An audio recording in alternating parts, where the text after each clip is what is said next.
I.S.U.P.K,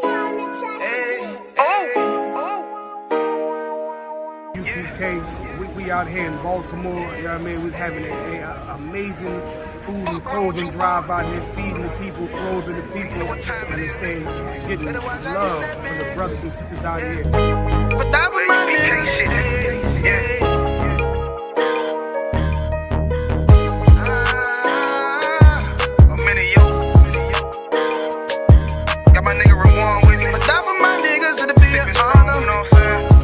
Under command and general Yahanna.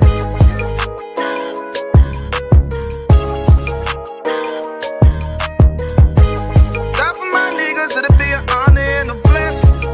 Look, hey, straight off the top, I love all of my niggas. That shit ain't gon' stop till we on top and we ballin', my nigga. We be fly as fuck, you know them bitches be stalking my niggas. That shit'll never change and it's the same with all my niggas. City to city, I should be at home. That's what my ribs say. But bitch, I'm grown, I'm in these streets and closed caption. Niggas know we bout that action. If a nigga play with me, then my Hakim gon' let him have it. Hey, think you the shit, this truth, this shit. Nigga play, I let that Ruger hit. Get on them tracks, they be like, who is this? I'm rude with it, ain't got no manners. All them pussy niggas talkin' shit, yeah, I know they can't stand us, but we U.P.K, Louisiana, bitch, that's what I'm reppin'. And my niggas solid, number real ones in my section. If you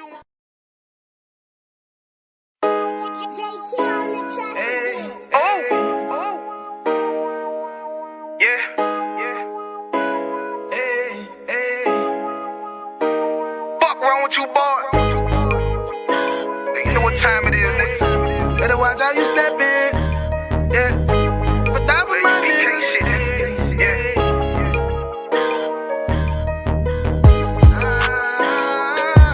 I'm in it, yo. Got my nigga Rewan with me. But that was my niggas, it'll be an honor. You know what I'm saying? Under command and general Yahanna.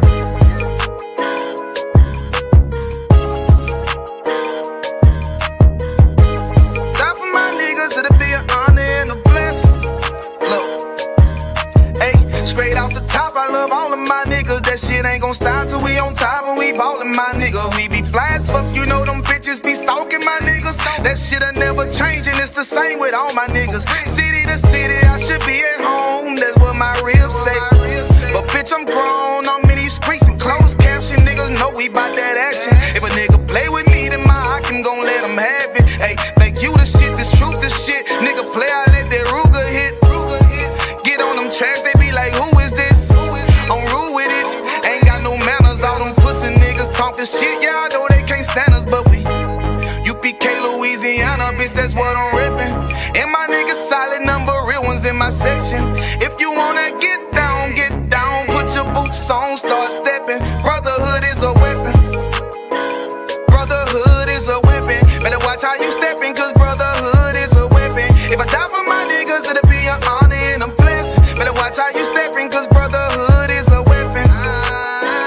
Brotherhood is a weapon. Better watch how you steppin', cause brotherhood is a weapon. If I die for my niggas, it'll be an honor and a blessing. Better watch how you steppin', cause brotherhood I lay my life down right now for all my sisters and brothers, because I love them. I see them dapping and hug them. It's amazing to see how well we adapt from the struggle.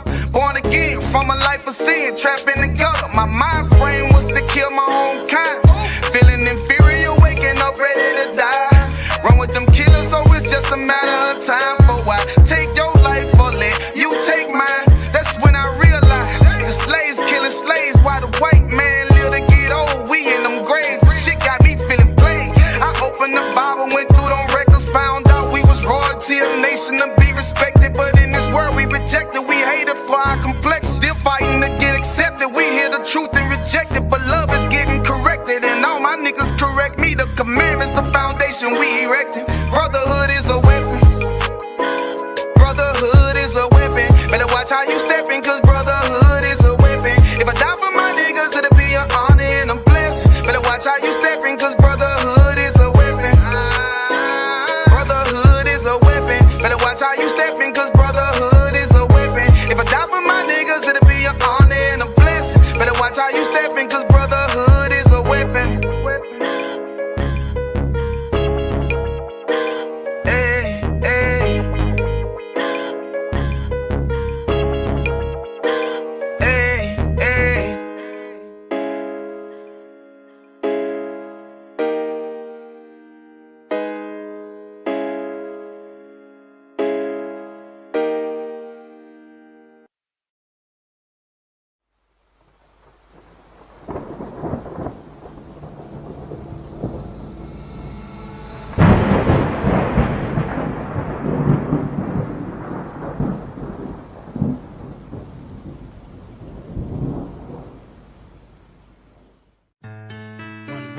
bury me. I'm one West till they bury me. I'm one West till they bury me. I be one West to the death till they bury me. One West till they bury me. I'm one West till they bury me.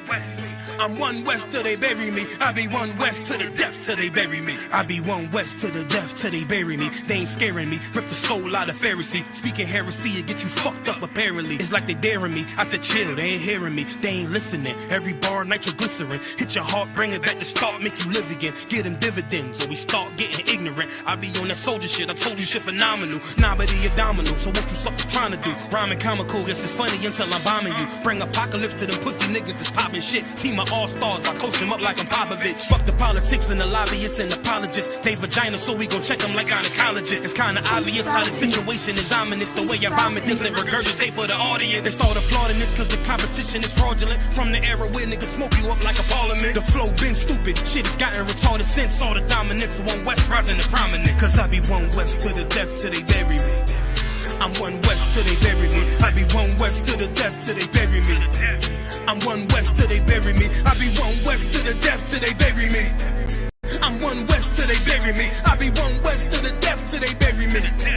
I'm one West till they bury me. They want a nigga quiet, mute my maneuvers, but I ride like I got Groupon for Uber. Rhymes hard like they been viewed by Medusa. 9 milli Luger, 17 in the Ruger. Only need a few to sit up in your medulla. Obligata for the regatta, niggas wildin', they win every dollar. They riding by in black Impalas, let the semi holler. The showstopper, been as proper since a teeny bopper. But now I'm going, I'm off Patron, a premium of vodka. I put extensions on the Glock, modified the chopper. The swore heavy, war ready, and that's working mama. No marijuana, say I got the loudest silence on it. When I'm up on it, ain't no rapper do it like I do it. A lot of spitties and writers, but when they heat's on, none of them can get to the fire. Around with me, and I had a nigga spin like a tire. But down the deep, and I'm still dope as a piper. Every bar burn hard like a spoon with a lighter. Fuel to igniter, I'm winning, coming through with the title because U.P.K.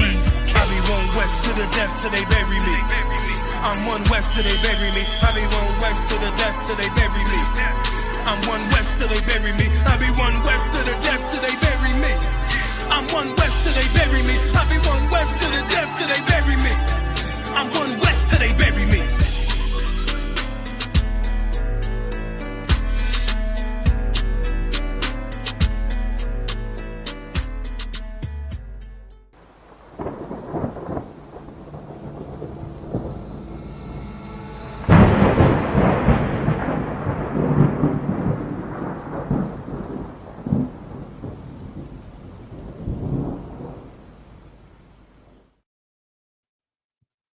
Yeah, man. I think my phone is getting some trouble too. Yikes. We'll sign Christ, clap it up.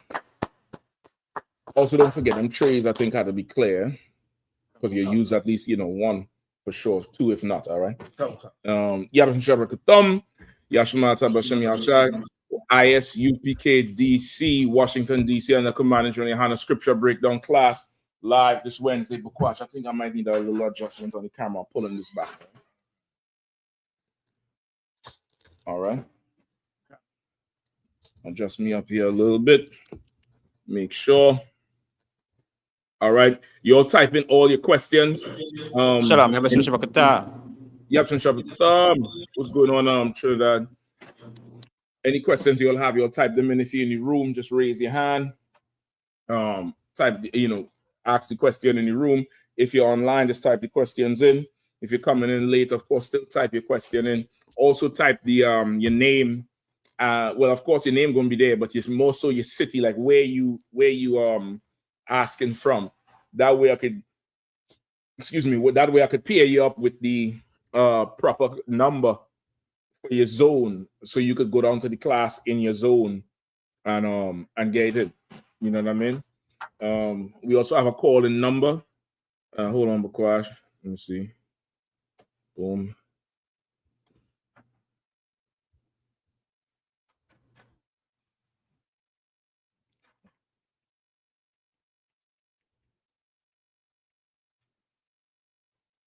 What's the number? What's the number for the calling class? 202 989 1950.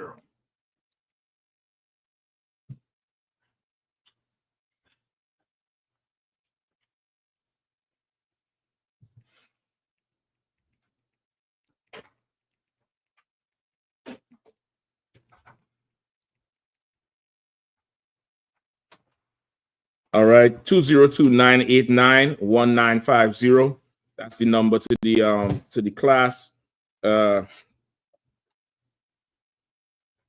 Again, if you're online, just type your questions in. If you're in the building, of course, just say Salakia. If you're on the StreamYard, and if you're in the actual building, just raise your hand up, and we're gonna get to it. All right, we're gonna go into a few precepts tonight, and of course, answer any questions you all have. And we can definitely we can go. All right, let me know whatever you have. All right, go ahead, Bakwash, please. Question.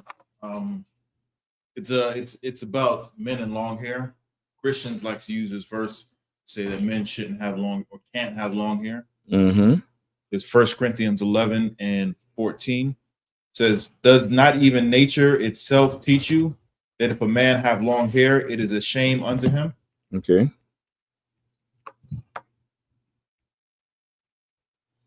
Oh, you want it broken down? Or you saying that's what they use? That concept, that's what they use to say, see, if the Bible says that men who have long hair, shame unto them. Okay. Only women are supposed to have long hair. Okay, read the scripture one more time. Kind. It's 1 Corinthians chapter 11 and verse 14.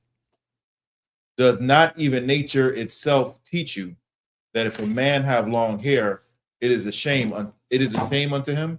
Right. So what's important about that line you're reading? What's the most important? 1 second, Shapat. Go ahead. Question. It's a question. That's the most important thing. It's a question, right? So it's asking you. It's not telling you that if a man has long hair, it's a shame unto him. You get the point? Read it one more time. Does not even nature itself teach you that if a man have long hair, it is a shame unto him? Right? So it's saying, doesn't nature itself teach you? Meaning, there's certain things that happen in nature. Sun rises in the east, sets in the west. Right? Wind blows along certain trade routes, usually northeast and southwest trades. Right? Rain falls from what they call evaporation and then precipitation. Second? Yeah, it is. I think that new strip keeps it in steady. Yeah, I mean, I see y'all upgrading, y'all putting your treasure where your heart is. Yeah, I mean, I think that was Kagar. What's that? What the hell was that? Y'all have a midget trap? God damn, Bakwash turning into Funk Flex over here, boy. Yeah, I mean. Damn right. Yeah, I mean, so so certain things happen in nature, right? The cycle of rain, evaporation, then precipitation. Those things happen in nature. And it's saying those things happen really without you having to do anything. You don't have to put no work into that. These things, the Lord put work into it, and they are a work unto themselves. There's some things you have to put work into. And then there's other things you don't have to put any work into. They are a work unto themselves. And your hair, for the most part, is a work unto itself.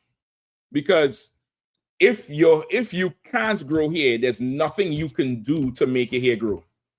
And if you can grow hair, there's nothing you could do to make your hair not grow. You cut it off, it's going to come right back. You cut it down to the skin and shave the skin, what happens? You get bumps to let you know, stop cutting me. That's your face telling you, chill the hell out, Negro. You get the point? All them razor bumps, what the hell you think that is? You hurt in your face, so your face hurts you. You understand? Like, life is very, very simple. So it's saying here, doesn't nature itself teach you that if a man have long hair, is that a shame unto him? Like, is asking the question. Hell no, it's not a shame unto him. How do we know that? Samson had long hair. He braided his hair into 7 cornrows. You get the point? Routinely braided his hair into 7 cornrows. What's David's son name? Absalom. Absalom had hair that he would what? Pull every year. he would cut it at the end of every year and pull it. Pull it is a way of measuring, right? You pull it like you're wrapping it around a pole, and it would be so damn heavy. It would weigh a certain amount because he had a ton of hair. Like even today, you see a brother with his long braids. You're like, damn, brother, the Lord done blessed you with some hair. Now imagine you have so much hair. You know, you take the shit off, it got some weight on it. It's healthy, it's thick. You getting ribs just to braid your hair. She don't want to do nothing else. She'll become your wife just so just make sure I could braid your hair. God damn, that's some glory right there. The Christians don't know about that though. They want to keep that head low so that broad could smack the shit out of them. Dumb Negro. And that broad could smack the shit out of you. You know what I mean? You understand the question? Okay. There's another question online as well. 1 second. Okay.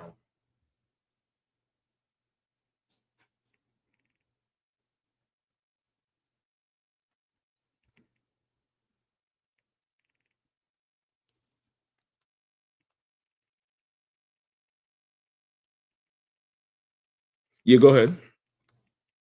It's from Alice says, Shalom, Lord Christ. Can I get a general breakdown on 2 Corinthians chapter 11, 12 through 17? Okay.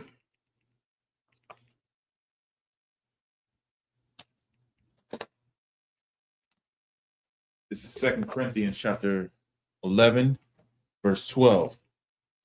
But what I do, that I will do, that I may cut off occasion from them which desire occasion, that wherein they glory, they may be found even as we.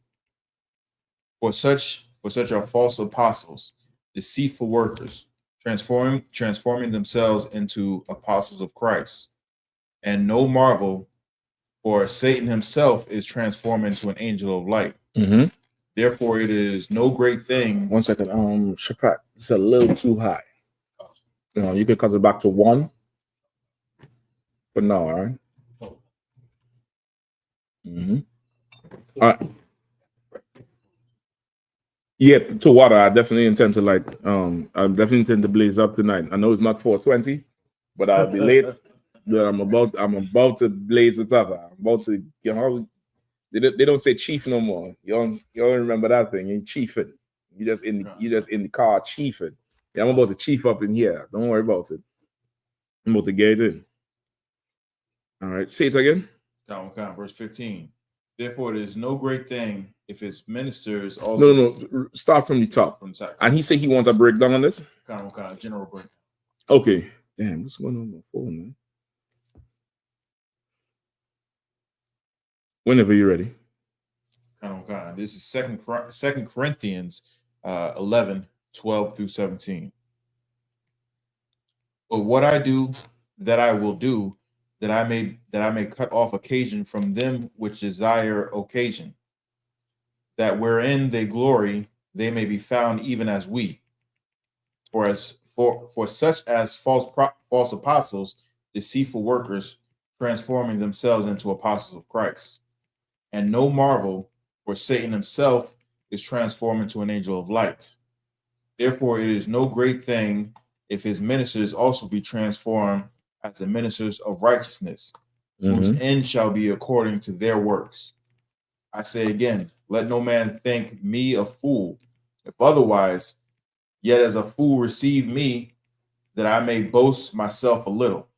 Verse 17, that which I speak it not after the Lord, but as it were foolishly in this confidence of boasting.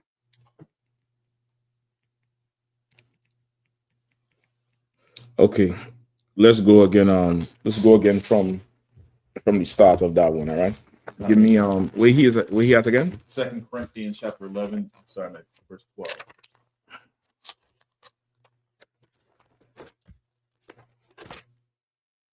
Let's go.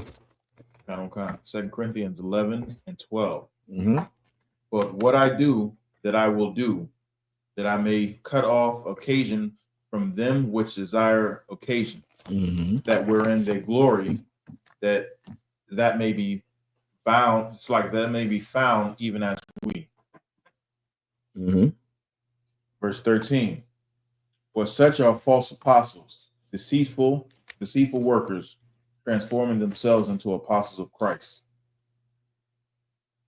And no marvel, for Satan himself is transformed into an angel of light. All right, hold on. Let me get a little backdrop. All right.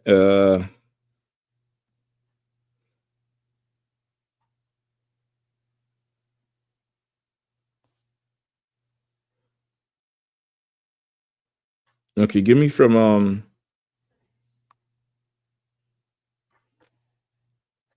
he went from 12 all the way down to 17.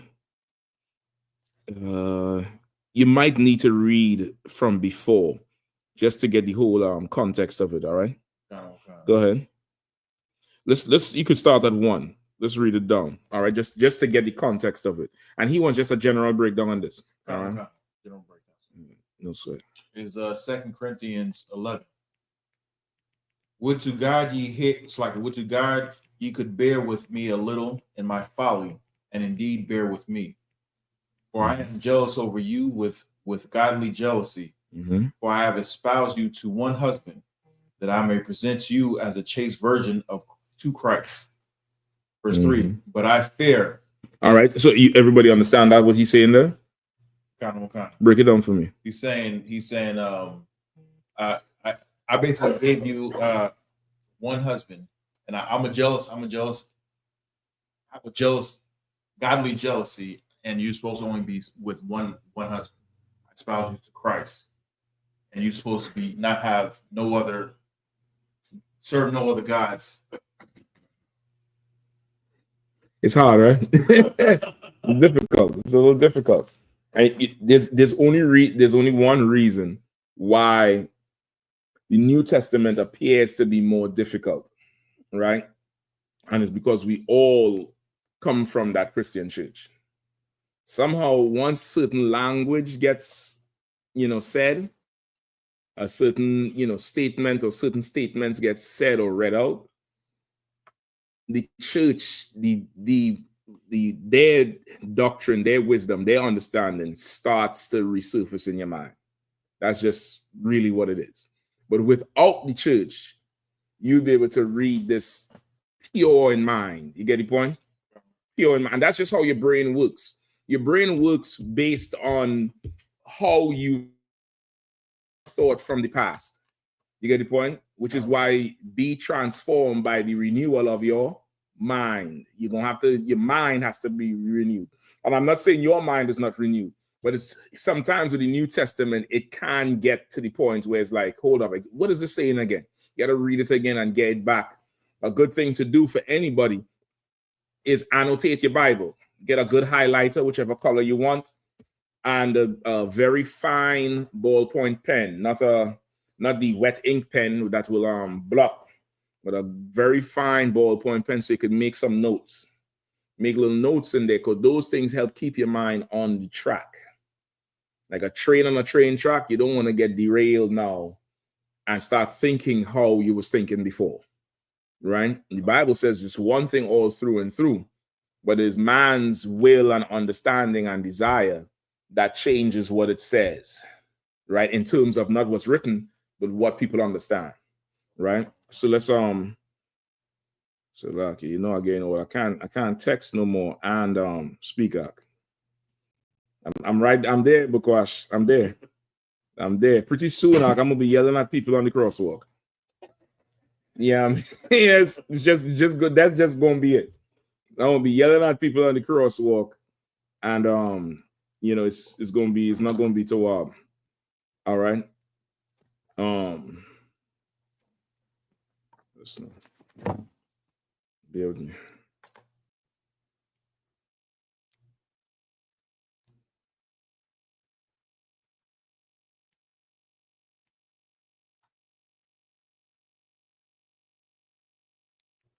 Yeah, okay. So read it again from the top. Okay. 2 Corinthians chapter 11, verse 1. Would to God ye could bear with me a little in my folly, and indeed bear with me. All right. So he's saying, you know, just you'll indulge me for a little while. I mean, say some things that you ain't gonna really understand. So just, you know, indulge me in what I'm saying. You know, bear with me with my folly. Meaning, just, you know, it might seem like something weird to you, but just indulge me a little bit, right? Go ahead. Okay. For I am jealous over you with godly jealousy. For I have espoused you to one husband, that I may present you as a chaste virgin to Christ. Right. So he's saying, I'm jealous over you with a godly jealousy. Godly jealousy meaning what? Godly jealousy meaning this is not a jealousy. What's an ungodly jealousy? That's the best way to understand. What would be an ungodly jealousy? Go ahead, Shapak. To be jealous of somebody is something they can do with what they have. That's theirs. Like coveted. Well, the white man has us in captivity. Is it ungodly for me to be jealous over our people that he has? Good answer. That's ungodly for me. So what the hell? Ungodly. Yes. What is an ungodly jealousy? Listen, man. I thought you meant godly, like the godly, yeah. Get out the figure 4 Nelson now, because you know them old school wrestling where he kick out and the referee stop counting. Get out the figure 4. What would be an ungodly jealousy?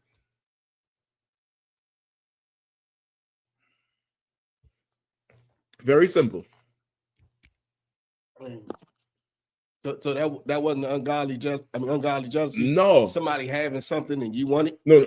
Oh, yes, that's ungodly. But my example was the white man has us in captivity. Okay. Is it ungodly for me to want our people back? So then, that's what he's saying.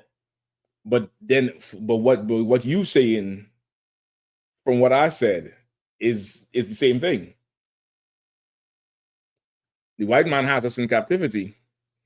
Is it ungodly for me to want our people back? Go ahead. That would be a lawful jealousy. That would be a godly jealousy. Why? Because the Lord said that we belong to the Lord, not the white man. Lord. That's it. That's where. So on God, come on. It's like, so would an ungodly jealousy be something that God doesn't want that we will want? Okay, ungodly jealousy would be you wanting something that is not yours. You get the point? Like you want to have something, you want to take something that does not belong to you, or really belongs to someone else. You get the point? The oppressor has an ungodly jealousy. He has an absolute ungodly jealousy because he wants to be Jacob. He wants Jacob's blessing. He wants to be the Lord's people. He wants to sing like the Lord's people, dance like the Lord's people, you know, have the spirit of the Lord's people without being the Lord's people. You understand? He has an ungodly jealousy. The Lord said, I would provoke you to jealousy. You understand? So there's a good type of jealousy in all. There's a good type of, you know, I want that. That thing there, I want that. You understand? I'm jealous over this oppressor. I'm telling you straight up and down, I'm jealous over Trump. See that power he wielding right now? I mean, that's a fraction of what Christ would have. But brother, he is in his kingdom doing what the F he want to do. He is the law unto the law. He just pardoned a bunch of criminals this week. A bunch of criminals. He pardoned some sheriff down there in Virginia that was taking bribes. You could pay for a badge. You could pay to become a deputy sheriff. And I forget how much thousands of dollars they say he got. So somebody could look it up. And they sentenced him to, I think, 10 years. He got 10 years for taking bribes in a public office. Trump said, listen, go free. Hey, go and accept bribes some more. Christ said, go and sin no more. Trump said, go and bribe some more. There's another married couple, this devil couple, that embezzled about 20 to $30 million from banks in America. They're both in jail right now. They're serving, they did about 2 or 3 years of their sentence. I think their sentence is 20 or 25. I could be wrong on the sentence. Trump called the daughter yesterday from the White House, the Oval Office, sitting there and said, yeah, you know, your parents is locked up, but that's a good thing. You know why? Because I'm going to let them out. He's saying them being locked up is an opportunity for him to show what he can do, because they're good people. And he said we're gonna try to make this happen in a day. I'm gonna let these people out in a day.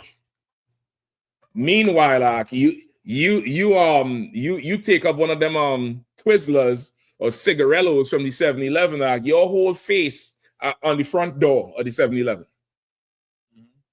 You going, you banned, you know, we looking for this person. He's pardoning everybody, whoever the hell he wants to. Doesn't matter. What's your? He got over $75,000, and it ranged from $5,000 to $25,000 per badge. Listen, man, you go down there. You want to be a sheriff in Virginia. You decide to drop some cash. Drop some cash. He send the badge to your eBay or Amazon. He send that to you, and you could be a full-fledged sheriff in whatever county in that state with all arresting powers and everything else. And he was just selling the office, selling the seat. That's what he was doing, and he got caught and got sentenced. Trump let him free. Like, they got so much power in this empire. If you're not jealous of them, something's wrong with you. If you're not looking at, I want to have their power. I want to be in that seat of power. You understand? Not you want to be them. That's an ungodly jealousy. Not wanting to be them, but wanting the power that they have. That's what you want. You get the point? That's what you want. Shalom. May I help you?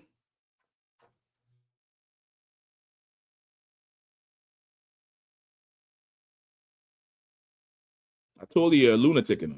I sent you the number to call in. If you want to call, you call that number. You understand? I told you you're a lunatic. All right. He wouldn't leave me alone. He said he got the truth. We're gonna see. All right. So that's what it's saying. All right.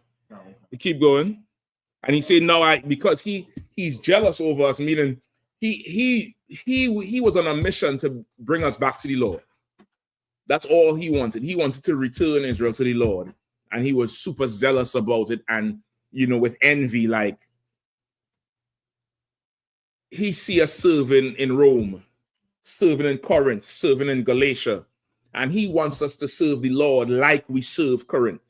And that's how it is. Like, I see sometimes we see a lot of our brothers and sisters in Esau's military, right? That's fine. You could just put it on hold. You could answer the call and put it on hold. You could put it on the step somewhere or on one of these chairs right here.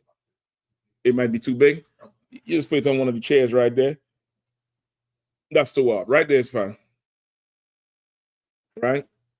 You see a lot of brothers and sisters in Esau's military. And somehow in that military, brother, because of course we the people of the Most High and the Lord is a man of war, we excel in the matters of war, right? We excel in the matters of war. And we up in there like that general who they fired recently, who's the fighter pilot, the one who could fly everywhere. I forget his name. You could look him up. He had a ridiculous hours in combat. He was a pilot. He was a military general. Like, he should have 10 camps somewhere and teaching brothers about everything, all his skills. You get the point?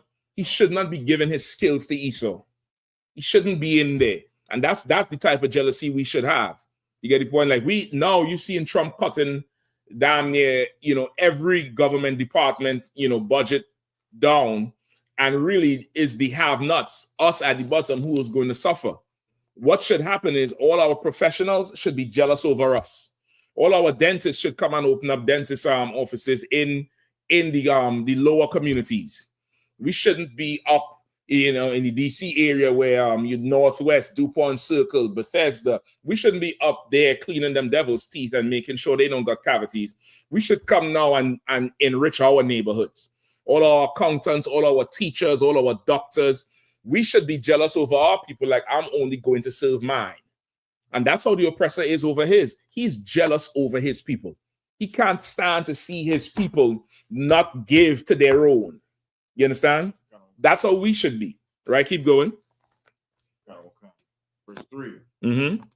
But I fear, lest by any means, as the serpent beguiled Eve through his subtlety, so your mind should be corrupted from the simplicity that is in Christ. Right? That's easy to understand.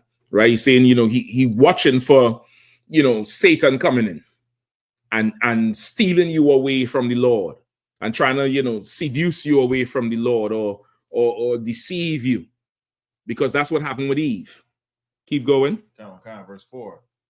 For if he that cometh preaches another Jesus, Mm-hmm. whom we have not preached, or if ye received another spirit which ye have not received, or another gospel which ye have not accepted, Mm-hmm. ye might well bear with him. Right?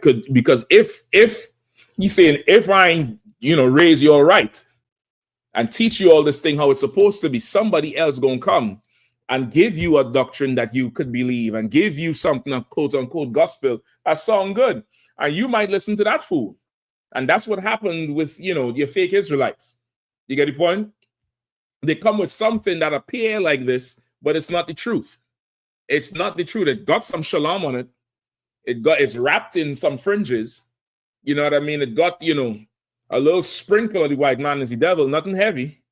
It's a little dash or a side. It's a side dish. You could dip in that if you want to, but really this sandwich here they're making is something like the truth, but it's not. And you would hear them, you would believe them. Go ahead. Okay, verse 5. For I suppose I was not a whit behind the very chiefest apostles. Mm-hmm. But though I be rude in speech, ye not in knowledge, but we have been thoroughly made manifest among you, among you in all things. Right. So read it from 5 again. Verse 5, Verse 5. For I suppose I was not a whit behind the very chiefest apostles. Right. A whit. What does that mean? You could look it up real quick. A whit would mean, I believe it means like inferior to, or, you know, separated from.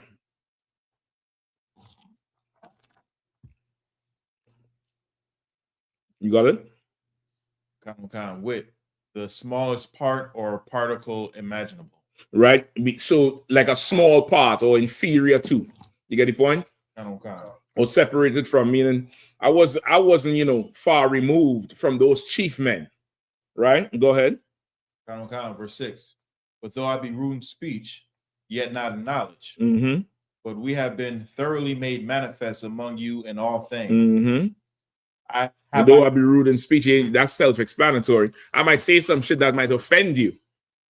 I might say some shit that might, you know, rub you the wrong way. I might be rude in speech, but I ain't rude in knowledge. Like what I'm telling you is the truth of the Lord. What I'm telling you is the words of the Most High. You get the point? Go ahead. Verse 7. Go ahead. Have I committed an offense in abasing myself that ye might be exalted? Mm-hmm. Because I have preached to you the gospel of God freely. Right. So now he's saying now, read it again from the top. Verse 7. Have I committed an offense in abasing myself that ye might be exalted? Because I have preached to you the gospel of God freely. Right. Have I committed an offense to you? Have I done something that's offensive in a way that belittles myself, belittles who I am? Because remember, this is Paul now. He building the schools. So now he's doing all the work. He's the one who is abasing himself to teach Israel so that they could come up to the Lord. You understand? Like he's become a servant now. And he's saying, have I abased myself? Have I belittled myself? Have I committed an offense by serving you? Have I committed an offense by doing this work on your behalf that you might gain the Lord? You understand? Go ahead. Verse and he said freely. right? That's how we do it. We go out and teach. We have classes and teach, broadcast on the internet and teach. Anybody could sit there and learn, right? Go ahead. Verse 8. I robbed other churches, taking wages of them to do you service. And when I was present with you and wanted, I was chargeable to no man. For that which was lacking to me, the brethren which came from Macedonia supplied. And in all things I have kept myself from being burdensome unto you, and so will I keep myself. That's cold, boy. That's cold right there. Anybody understand what he said? Go ahead. When I was with you, I was wanted by the law. Is that what you said? I was Where? wanted? Where? Top of verse 9. When I was present with you and what's like? Nope. But gosh, you get ready to lock Paul up. You putting charges on a nigga. God damn. Right, read it one more time. Verse 9. And when I was present with you and wanted, I was chargeable to no man, for that which was lacking to me, the brethren which came from Macedonia supplied. And in all things I have kept myself from being burdensome. 8, I robbed other churches, taking wages from them to do you service. What does that mean?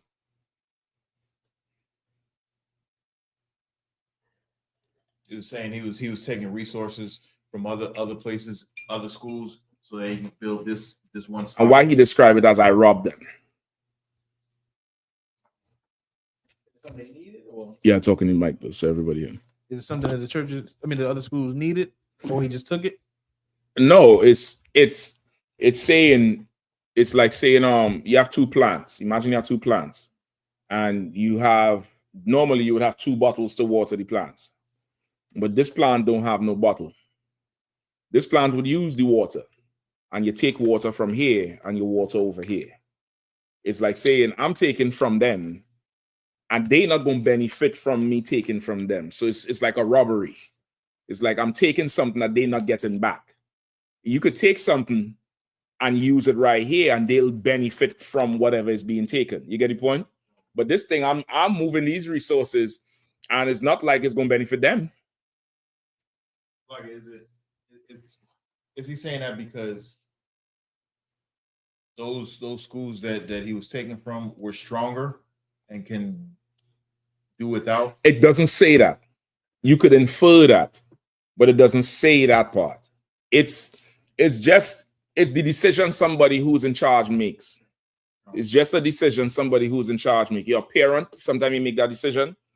You could be a manager, supervisor. Sometimes you make that decision where, let me just move this here. You get the point? Go ahead. Yeah, I heard it a lot where they say decide which bill's gonna get paid. Basically, you decide which one gonna get paid today, right? And in building this up, he said, I done took resources from other schools to put here, right? And it's to put in their mind, they don't deserve this shit because he's taking from somebody else for them. You get the point? It's like he trying to put in their mind, like, this shit I'm bringing to you here, I had to go rob them for that. I had to go peel away from what they have for that. Go ahead. Well, sometimes, I mean, like for the school, sometimes I know you might have brothers in certain camps, but then you might have to borrow a brother from one camp and then have him to another camp to help. Anything. There's a brothers camp fund, go down there. Everybody go down there for a month and do camp down there. What is that doing for where normally it would be? It's not helping there. In the long run, it's going to help everybody. But he's telling them this is what he's doing here, right? In Corinth, right? Go ahead, 9. Verse 9. Verse 9. And when I was present with you and wanted, I was chargeable to no man. For that which was lacking to me, the brethren which came from Macedonia supplied.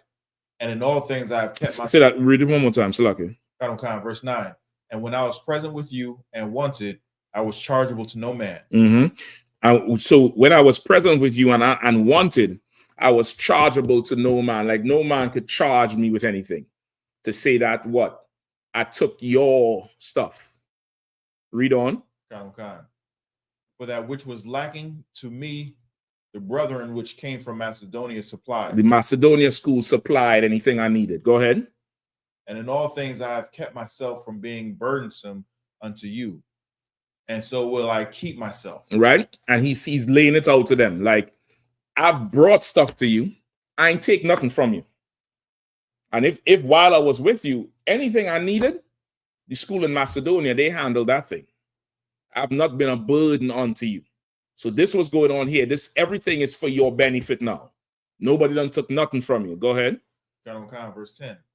As the truth of Christ is in me, no man shall stop me of this boasting in the regions of Achaia. Mm-hmm. Verse 11. Wherefore, because I love you not, God knoweth. Mm-hmm. Verse 12. But what I do, that I will do, that I may cut off occasion from them which desire occasion, that wherein they glory, they may be found even as we. Mm-hmm. Verse 13.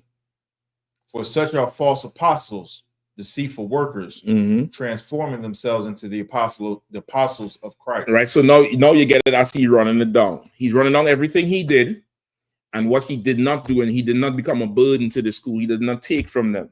But nevertheless, he ain't gonna stop glorying in the work he done did. You get the point? He ain't gonna stop doing that in boasting in the regions of Achaia. I don't know if this is Asia Minor here. I'm not sure. Achaia, you could check out that whatever region that is, right? And he's saying, wherefore? Why? Because I love you not? God knoweth. That's not the reason. He said, why won't I stop boasting? Because what? Because I don't got no love for you all? Because it could seem like that. Like you say, not doing this for you, that for you. It could seem like that. No, hell no, that ain't the reason.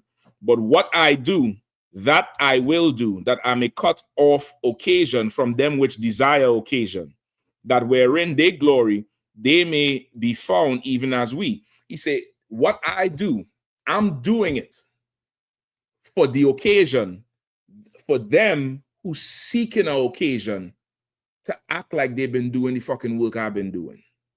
You understand? Like that's what he's saying, them that they may glory, that they may be found even as we. You understand? He had to run it down so you're all clear who's really working for you. Go ahead. He's speaking on the I.S.U.P.K who show up when it's time with the cameras there. Or men right here who want to act like they doing his work. You get the point? Go ahead. Verse 13. For such are false apostles, deceitful workers, transforming themselves into the apostles of Christ. Right. So from here, you could put whoever. Fake Israelites, your Al Sharpton, your Creflows, your, what's that one from Baltimore? Jamal Bryant. All them. You could put all of that down. And that's where it's picking up here now. So just so the brother understands, that's what it's picking up. He was running down everything, how he feel, the work he done did, what he did for this particular school, the help he done got, and he's boasting it so that you'll know that's the nigga right there. That's him. He's in charge. He's the one that running things. All right, go ahead. Verse 14. And no marvel, for Satan himself is transformed into an angel of light. And don't be amazed that now these fake Israelites or fake preachers would try to act like they have the truth or in the truth or been doing the work of the Lord. Why? Because Satan himself is transformed into an angel of light. What is that saying?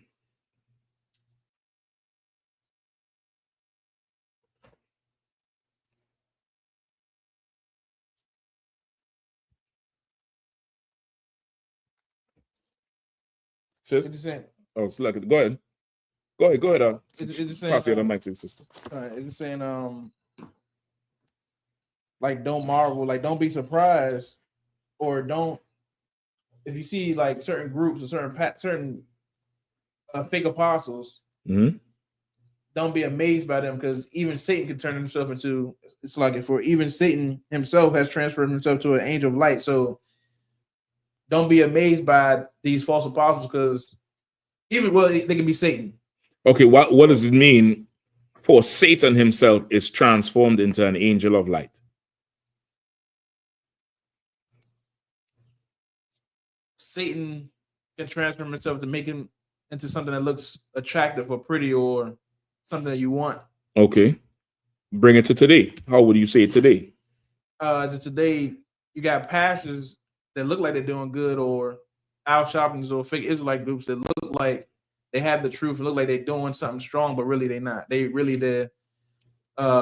getting you killed and all kind of, and just getting you just dying, making you lead you to death and to sin. I'll take that. Sis? I was going to give the example like how some of these preachers are coming up now saying that they're Israelites and trying to, like hijack the whole thing. Right. Okay, they would be the false apostles. They would be the ones who he's saying here, they transforming themselves into the apostles of Christ. When he says, and no marvel, for Satan himself is transformed into an angel of light. What's that reference talking about? Real simple.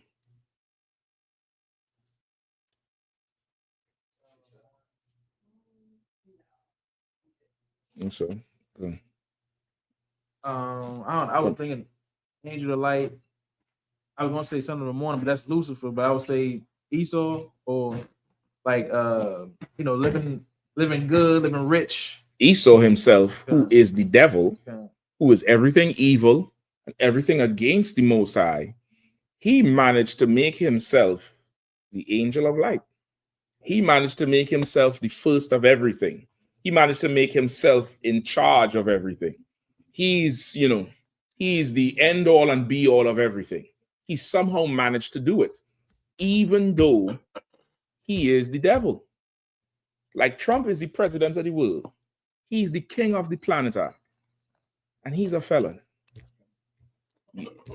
You had to go get expungements and, learn how to talk proper and use big words like polite and put on a shirt too small for your neck and go on TV and shave your face and tell everybody how you done turned your life around.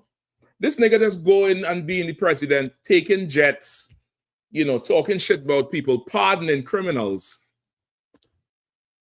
He somehow transformed himself into the angel of light. Now everybody want to be him. England trying to follow him. You see, they say they need the Trump effect in England, in Canada. You get the point? They split Canada in two. Some of the Canadians is behind the Canada government. Some of the Canadians want that Trump shit, right? You have them devils down there in South America and Argentina, and the opposition in Venezuela behind Trump. They like the whole Trump effect. The El Salvadorian leader, he agreed to the prisons deport them. Somehow he done turned himself into the angel of light. That's what this is. So don't be surprised that somebody would come and try to act like they have the truth and they're doing the work of the Lord. Because look at what the Satan is doing in the earth. Right? Go ahead. Verse 15. Therefore, it is no great thing if his ministers also be transformed as the ministers of righteousness, whose end shall be according to their works. So if Satan could do it, it's no big deal that your preachers is doing it, that your Uncle Tom Christians are doing it, that your fake Israelites are doing it. They really follow him. They really work for him. If he could do it, his Satan and his angels, his ministers could do the same thing. Go ahead. Verse 16. I said, and of course, their end is according to their works. They're going to pay for every goddamn thing, right? The ministers is going to pay for it. Satan going to pay for it too. But them Satan, his angels who follow him, they got a price to pay. And that's definitely in the topic what we're going to do tonight. Go ahead. Like getting publicly outed that you get pegged? Yeah. Okay, yeah. You know what? I forget. We still in the year. we still in the year of the Sakari bend over. Right? Yeah, but bigger than that. Pause. Yeah, I mean, but just think on a more powerful scale than that thing, a more impactful scale. than him. All right. Keep going. Verse 16. 16. I say again, let no man think me a fool. Mm-hmm. If otherwise, yet as a fool receive me, that I may boast myself a little. Verse 17. That which I speak it not after the Lord, but as it were foolishly, in the confidence of boasting. Mm-hmm. Verse 18, seeing that right, I think he just wanted up to 17, right? So that's what he's saying. He's saying, I say again, let no man think me a fool. If he thinks I'm a fool, yet as a fool receive me, that I may boast myself a little. Meaning, if any man think him a fool, don't think him a fool. But if you think he's a fool, receive him still as a fool. So he could boast more, meaning so he could do more work. He's saying you should receive him and not them. You should listen to what he's saying and not what they say. You get the point? Okay. I think that answers the brother question. All right.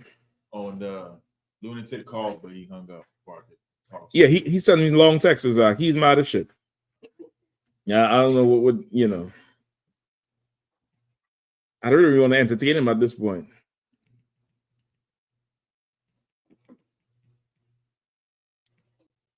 Now we're ready for call.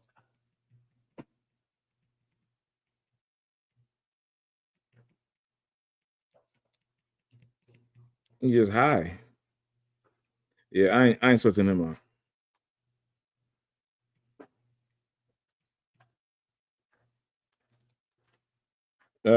What's the other questions we have? Any more? No, last sir. There's no more questions. All right. Okay, so get me in the meantime until any more questions come up. Get me where get me these two things. DC. There's a report that came out, I think yesterday or today, that the DC jail is 3 times more likely that you will die in the DC jail than the national average. Right? They say DC jail is leading the country in deaths of inmates. Right? You're 3 times more likely to die in the DC, 3.5 times, I think. That's what they say. 3.5 times more likely to die in the DC jail than in any other prison in the country. Is 3 times the national average. 3.5 times. She's about looking at me like, what? Go ahead. I remember Lawton. They had to break. They had to shut Lawton down. That joint was vicious. That's the one in Virginia, right? Couple cars. Yeah, I think that's gone. Yeah, they had to shut that joint down. And they went and terrorized everywhere they would send them. But you saying the jail is more vicious? That's what I'm saying. The prisons out here. Well, let's see what the article's saying. They say, okay, it doesn't say more vicious. More vicious is you're more likely to die. You're more likely to die. Not more vicious. You're more likely to die. Go ahead. Yeah, because I was being born and raised, being a DC native, I was thinking the same thing too. But we'll just see. It could be the health. The way it's built. That's exactly what they're saying. They don't like clean or renovate. Like you gotta look at the DC jails to look like it's from the medieval times. That's what they're saying. They're saying the rates of overdose is higher. I wanted the article say that. Go ahead. Okay, so I have an article from Fox 5 News. Mm-hmm. It says conditions in DC jail have gotten so bad they're endangering the lives of both inmates and correction officers, according to a report from DC Auditor. The report calls the DC jail to be replaced urgently. What we know is the DC Auditor, Kathy Patterson, tells Fox 5 that the DC jails has a death rate more than 3.5 times the national average for jails. Right. You immediately correlate death and viciousness. You thinking niggas getting stabbed up in there. That ain't the only way to die. That's he's like it's more vicious than you said wherever. Nah, brother. That's it's saying that shit there is worse than being in the Gaza right now. Right now in the Gaza Strip, brother, they're so hungry out. I mean, they say old world diseases is coming back. They say polio is on the rise in Gaza. You know what polio is? Yeah, you never even heard of polio. He's like, you look at me like, hold on, what? Yeah, when you get, if you survive it, you're supposed to die. If you survive, you usually survive with a limb being short or one side being short. Sometimes you see people, you don't see it no more. They'll have a funny hand like this, and their foot would be shorter. And that's if you survive the treatment. But you're supposed to die. It had a ridiculous death rate. Go ahead. My mate, I know it gotta be vicious because just even overnight cell that they send you to in Central Cell Block, it's like a dungeon. Like the bed come off the wall, got chains hanging on it, and it come off the wall like a you know, like you in a dungeon somewhere. You know what I mean? A You think it's going to be 4 Seasons? Nah, What it would be? It ain't no mattress. You just land on the steel. You wanted the mattress, man? I mean, I would have preferred. I mean, goddamn. Shit. You should have go rented the hotel room instead of robbing the hotel. Get a mattress out. God damn. It's like they ain't got no bed in here. No shit, Sherlock. God damn. Go ahead, read on that. The leading cause of death in the jail is overdose, and right now the jail's overdose rate is 10 times the national average. 10 times the national average in the DC jail. They just killing themselves. They're committing suicide, and this is in the nation's capital. This is the capital of the world. You're right. You go in there, and I ain't got to tell you who in there. Ain't no white boys in there. Ain't no Arabs in there. You all see how they treat the Arab in Virginia, who blow them cops away. They was talking to him real nice, and you know, that's his therapist. Well, why are you so angry? You having a bad day? Meanwhile, he said, I should have gone and served with the Taliban. How the hell you didn't blow him away? I don't understand that shit. Right. How you don't blow him away right there? You would not. You as a cop, you ain't seen a day in jail for that shit. But you wait on that fool. Meanwhile, you piling up DC jail with a ton of brothers who have mad problems because they come from Christian homes and Muslim homes, and they're in there committing suicide because death is better than living in them conditions. And they're committing suicide at such a high rate. Brother, the national average is, they're dwarfing it. They're dwarfing that thing. Go ahead. Khan. Patterson says the current facility is outdated, dangerous, and in urgent need of replacement. Mm-hmm. Because as long as we have custody of individuals, we need to not risk their lives. And that goes not just for the folks that are inmates, that goes for staff as well, said Kathy Patterson, auditor for the District of Columbia. This audit is eye-opening. It was conducted between July 2023 and June of last year. At that time, the report says 10 inmates died in custody in the DC jail. They either were murdered by another inmate, overdose, or died by suicide. Even after the audit period ended, 3 more inmates died in the remaining months of 2024. Good night. And this is just from the overdoses, right? Not the straight suicides.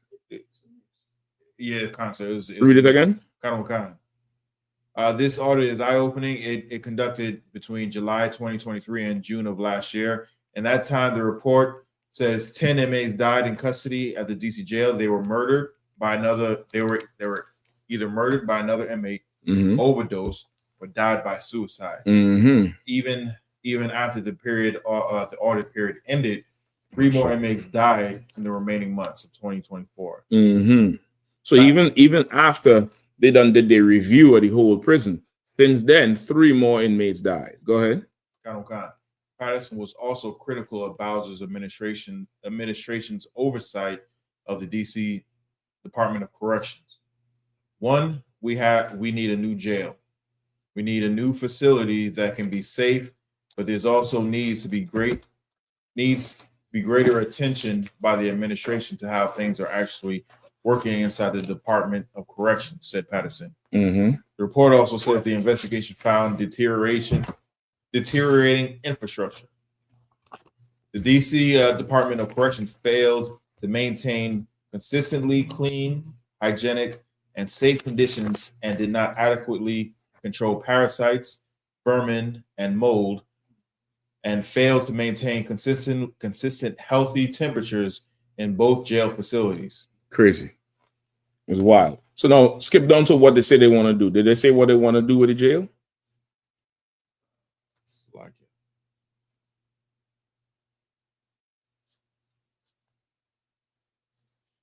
All right. So now DC jail has long been neglected, like a lot of infrastructure in DC. Long been neglected because of all of that money in the DC government is going towards who? LGBTQ and white liberal areas, white supremacists, white liberal supremacists. You got white supremacists, and then you got the white liberal supremacists, which really run DC, right? That's the ones who, Black Lives Matter and everything else, Democrat and liberal. All right, what you got? All right, go ahead. And that whole area, it's like a cluster of maybe 10 buildings. So to the far right, there's a DC jail. To the left, there used to be a shelter, but that one was shut down because there were kids that was getting kidnapped and missing from. That's where Relisha Rugg went missing from. And right. Then in the back, there's a clinic. So me living in that neighborhood, I used to go to that clinic, but everything there is old. It's gone. It's gone out, but it was just old.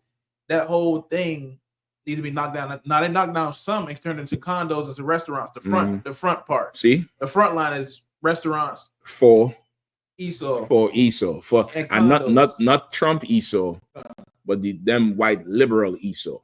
Hold on 1 second. Go ahead. And then, but then still behind those restaurants and condos is still that old clinic who been there. I don't know, probably since Martin Luther King. It been there. No upgrade, no nothing. No upgrade, it's rough. Yeah. And I don't know how well they've been trained. I don't know anything like that. But I know all that DC money is going to, the mayor's supporters, which is the white liberals and the LGBTQ. Right, that's who's keeping Muriel Bowser in office. All right, what he's gonna say? So that whole building, saying that they built right there, it's called the Kennedys. It's in the I know old head, and he always talks about how it's a part of the the Kennedys run that shit. Right. So they done said, okay, this thing is bad, it's real bad. Now, who knows if it's really that bad? I don't know if COs is operating on just, unaliving brothers for the sake of the stats. So now they could come and put this on the news and go before the what's called that, the DC chamber and the Congress and whoever else, and get funding approved to rebuild this jail now, or move the jail somewhere else. Right? Who the hell knows? I don't know, because I don't know if how far back the stats go. They could put us in their report. Now, I don't know if Bukwash, is there anything they say that at the end of this, like what they're going to do?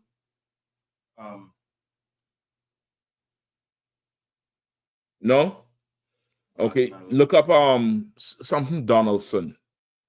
What's his name? Kevin Donaldson. So what they said they're going to do, they said they want to redo the jail, right? That's what they want to redo.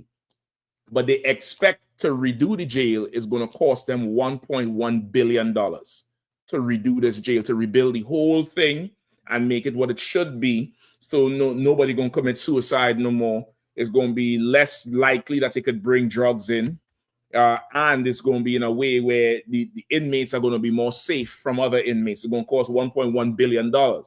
But now with, of course, they want to return RFK Stadium, which is another $1 billion project. They're saying, how the taxpayers going to be able to afford this? DC ain't going to be able to afford, a $1 billion project for the jail. And this is, again, the capital of the world, the capital of America. So in comes the devil, right? Which his name is something Donaldson. Kevin Donaldson, I forget the damn devil name. But he is a representative from some group, right? You could probably find the name of the group as well. They said, well, listen, we'll make an offer to the DC government. And that's how I know this thing is already in play, because all this came out with DC's mayor. She just had a whole budget conference where she discussing all the budget cuts she's about to make. He is there. He's saying, well, what we could do so the taxpayers don't have to spend this money, my company will build the jail privately, and y'all could just rent it from us. And that seems to save the taxpayers money. So now they're sitting there and they're talking about if it will be good and feasible for this oppressor to build this jail, or if DC should build the jail. Now, we ain't talking about a university, we're not talking about a hospital. We're talking about prison. The fact that they could forecast, what's the year they're looking at in that thing there to get a jail rebuilt? What year? Doesn't say, but it says. Yeah, it does say. It started to talk about years in the future for when they expect the first phase to start and all of that shit. Supposed to be around 2030. You see that here? What year are they expecting to have one of the phases complete? Go ahead, Shapat. Like the only thing I got was says, while the new jail won't be completed until 2031. 2031, which means they don't have any, onus to stop no crime, Mark. You understand? It's like me saying, COVID is coming, so I'm going to make a factory to build more masks and more hand sanitizers, so we'll have more stuff to help prevent the spread of COVID. I'm not going to work on a vaccine. I'm not going to work on, quarantining the area COVID is coming from. I'm not going to do none of that. But I'm just going to build things to deal with the overflow. Go ahead. Funny you say that because it's a new COVID out. I remember because it's I say New Balance, COVID, New Balance 1.8, something like, you know what I'm saying? Whatever. Listen. They no longer taking up the stats of how many people are catching it. They're just like, you know what to do. Cover your mouth, wash your hands. Because a lot of people is vaccinated now. That's the bell curve they was talking about. They say once a certain portion of the society is vaccinated, you don't really have to worry about it outbreaking as much. That's how it usually goes with diseases. But the point I'm making here is that they're expecting to lock up more niggas they're expecting to have enough niggas to lock up by 2031 to justify $1 billion jail. Which lets you know what about us, Zach? We in bad shape.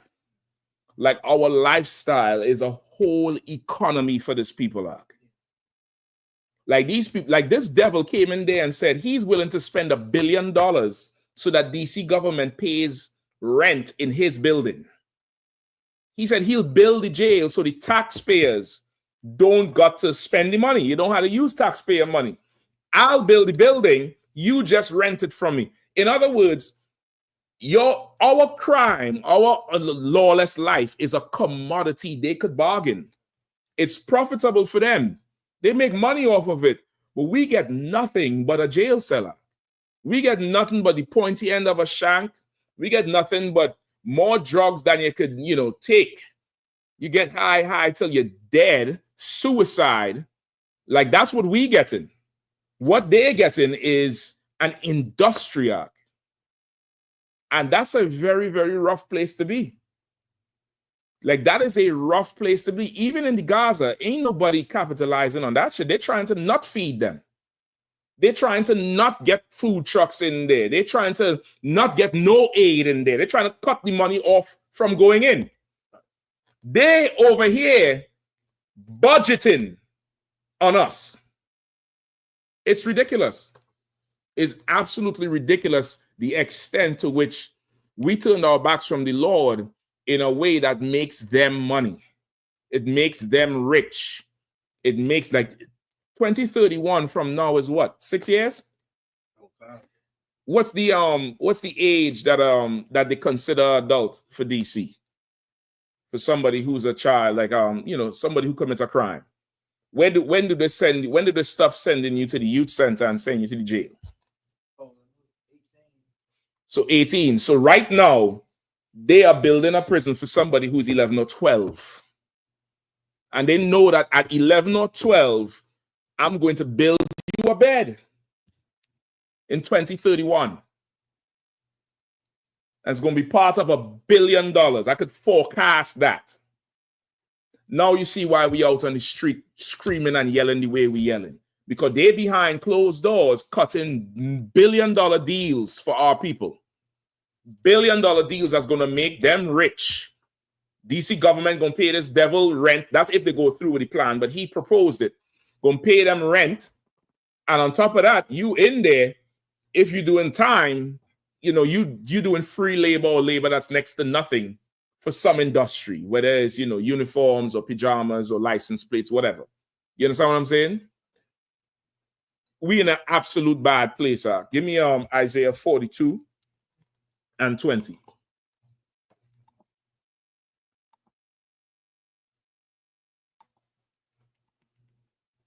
Oh, God, sir. Mm-hmm.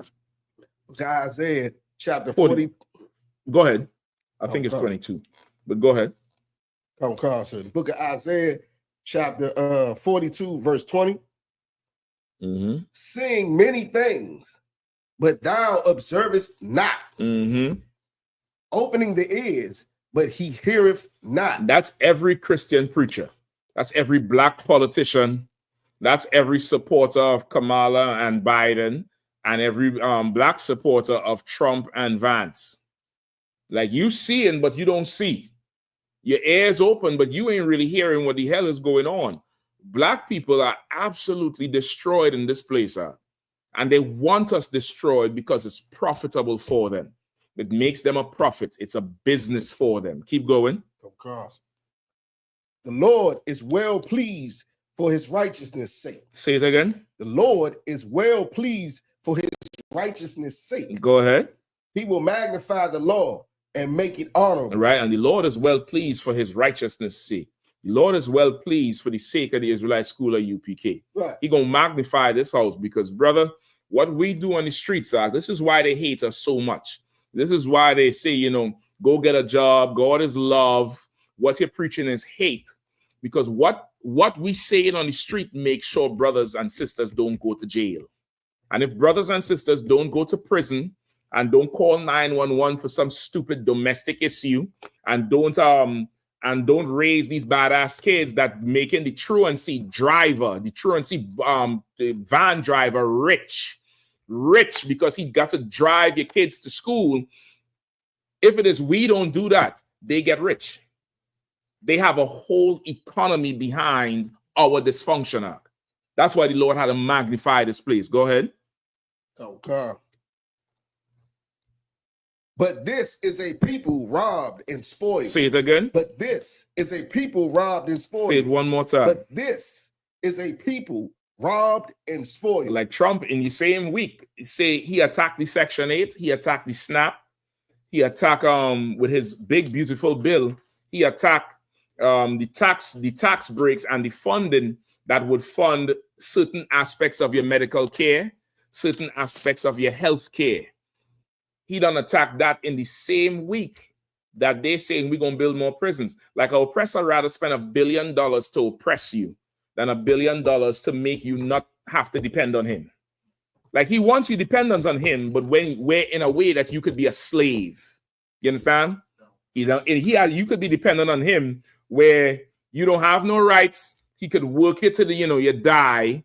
He don't have to give you no water, no food, no nothing. And you just a slave and nothing else. You can't be nothing else. You can't be a whole nation under him. He'll spend $1 billion in that. He's investing $1 billion in the future that some 12-year-old today is going to grow up to be a criminal. I want you to understand that for a second. I want you to really understand that part. Like, imagine saying, I'm going to spend $1 billion on this school so that in the future we'll have the best laboratories or art schools or law branches, because the future you're going to need lawyers. He's saying in DC, I'll spend $1 billion now. A dead nigga ain't no good to us. We need them niggas alive, just in jail. You understand? Okay. Brother, that's a disgusting. I don't think we too oppressed to even understand what the fuck he talking about. Right. We don't care about 2031. We care about, what time is it? 8? We care about 8:31. That's what we concerned about. Go ahead. But it's like back in slavery, today we got more people locked up than was in slavery. So like he got more slaves than he used to have. Which is why they want to have better prisons, to have a better slave arc. You can't have these slaves killing each other. You can't have these slaves overdosing. You can't have these slaves committing suicide. The nigga want to escape life. You pulling him off the ledge. Not to, hey, listen, man, I have a job for you. You better than that. To go sit in that cell and make pajamas and press out license plates. And, just sit there and turn the light on. The state gonna pay me anyway because you destroyed. That's who we dealing with. You understand? That's who we absolutely dealing with. And Bowser up there, I ain't hear nobody push back against this fool. Like, I ain't hear nobody saying nothing against what he just laid out. They're treating it like, well, he's saving the taxpayers' money. You want to save the taxpayers' money, take away every mandate to keep the Israelite School of UPK off the media. We should have a primetime 7 o'clock slot on every major TV station in every city. You want to save taxpayers' money? Brother, there'll be no 911 calls in our communities anymore. You would have to police our communities. You'll be able to. Right now, DC is in a shortage of police officers. I think they say they're operating at 60% or something like that, a 60% workforce. They're saying they have a budget for, they have an exhaustible budget now that they wouldn't be able to, that they're not using. So they're trying to hire more. You don't have to do that. Just give us the budget. Give us the budget, and you'll need about half of the cops you need now in our communities. Go ahead.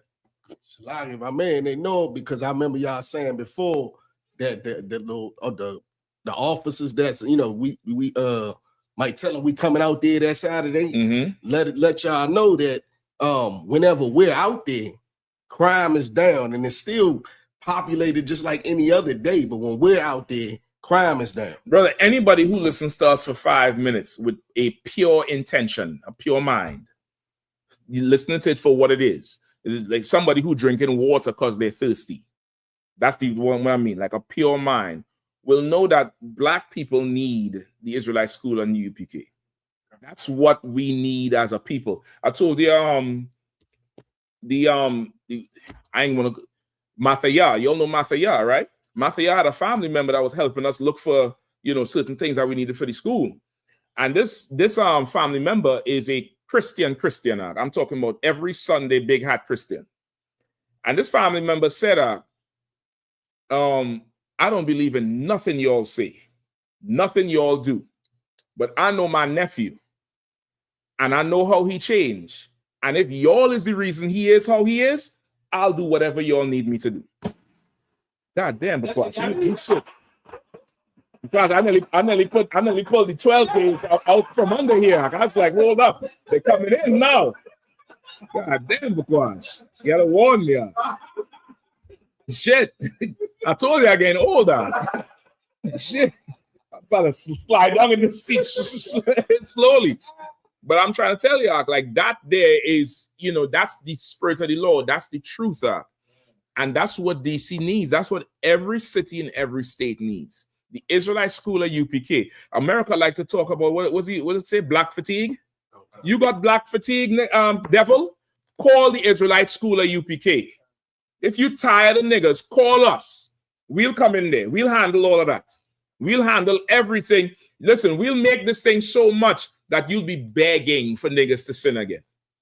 You'll be begging for niggas to smoke crack and get high and commit abortions and have domestic issues and go to custody battles.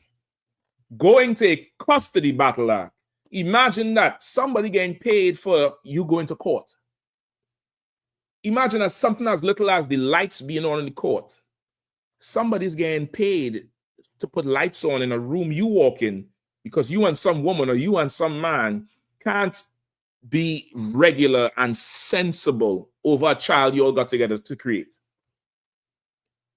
But it's $1 billion industry, though. It's $1 billion industry. Think about how much money they're making if he's willing to cough up $1 billion over 6 years. God damn. Come on. So we got an Edomite that chimed in. Uh-huh. From a Dodger Roger says he What's is his name? Dodger Roger. I think that's the devil from DC comeback. That's the draft dodger right there. Good. Kind of. He says he is so ignorant, he is funny. Speak now or forever hold your niggers. Hard R. Yeah, listen, we'll forever hold the niggas out. We'll forever do it. But we won't forever hold you devils. You devils going into slavery. And after a certain period of your sentence, the Lord said there will be no more of the house of Esau. That's what the God of the Bible said. You won't be able to dodge that, Roger. You wouldn't be able to get away from that. You're going in a museum. That's your end. You want to build $1 billion jail for our children. You going in a museum, devil. You going in an archive. We'll Google you. Keep reading, please.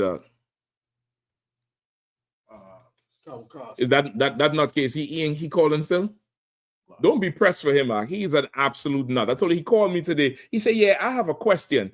I already heard the demon in him. I said, do you have a question or are you looking for a fight? He said, no, it's a real question. I said, well, go ahead. Why doesn't the U.P.K teach? I said, I told you, I got no question.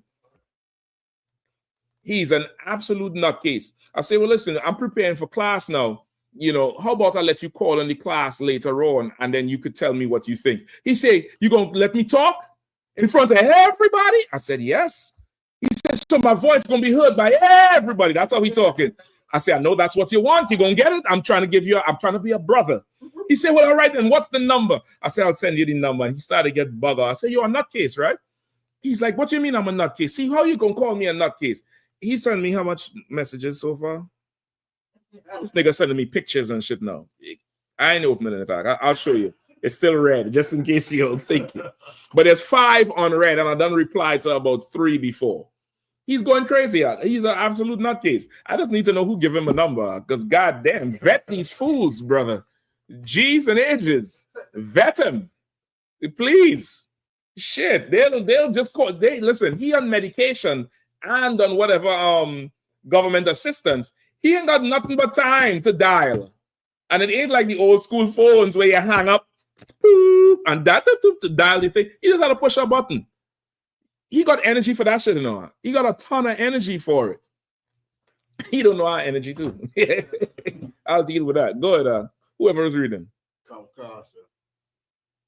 Book of Isaiah, chapter 42, verse 21. Verse 22. Yeah, go ahead. But this is a people robbed and spoiled. Mm-hmm. They are all of them snared in holes. We are all snared in holes. What's one of the holes we snared in the Christian church? Another hole, the Muslim mosque. Another hole, a huge hole, or just America on the hole. We snared in different holes. Those are the 3 main categories. And from that, you're gonna have your drug addiction. From that, you're gonna have your sexual preference or your sexual deviancy.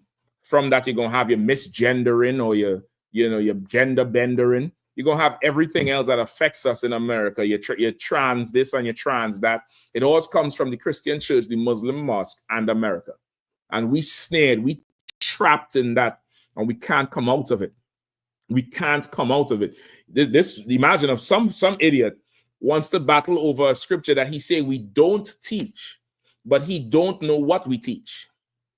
Meanwhile, some devil is, approaching the mayor to spend $1 billion up front, is begging for the opportunity to give away $1 billion because niggas committing crimes, aka sin, and I'm gonna break that down, is $1 billion industry for these people.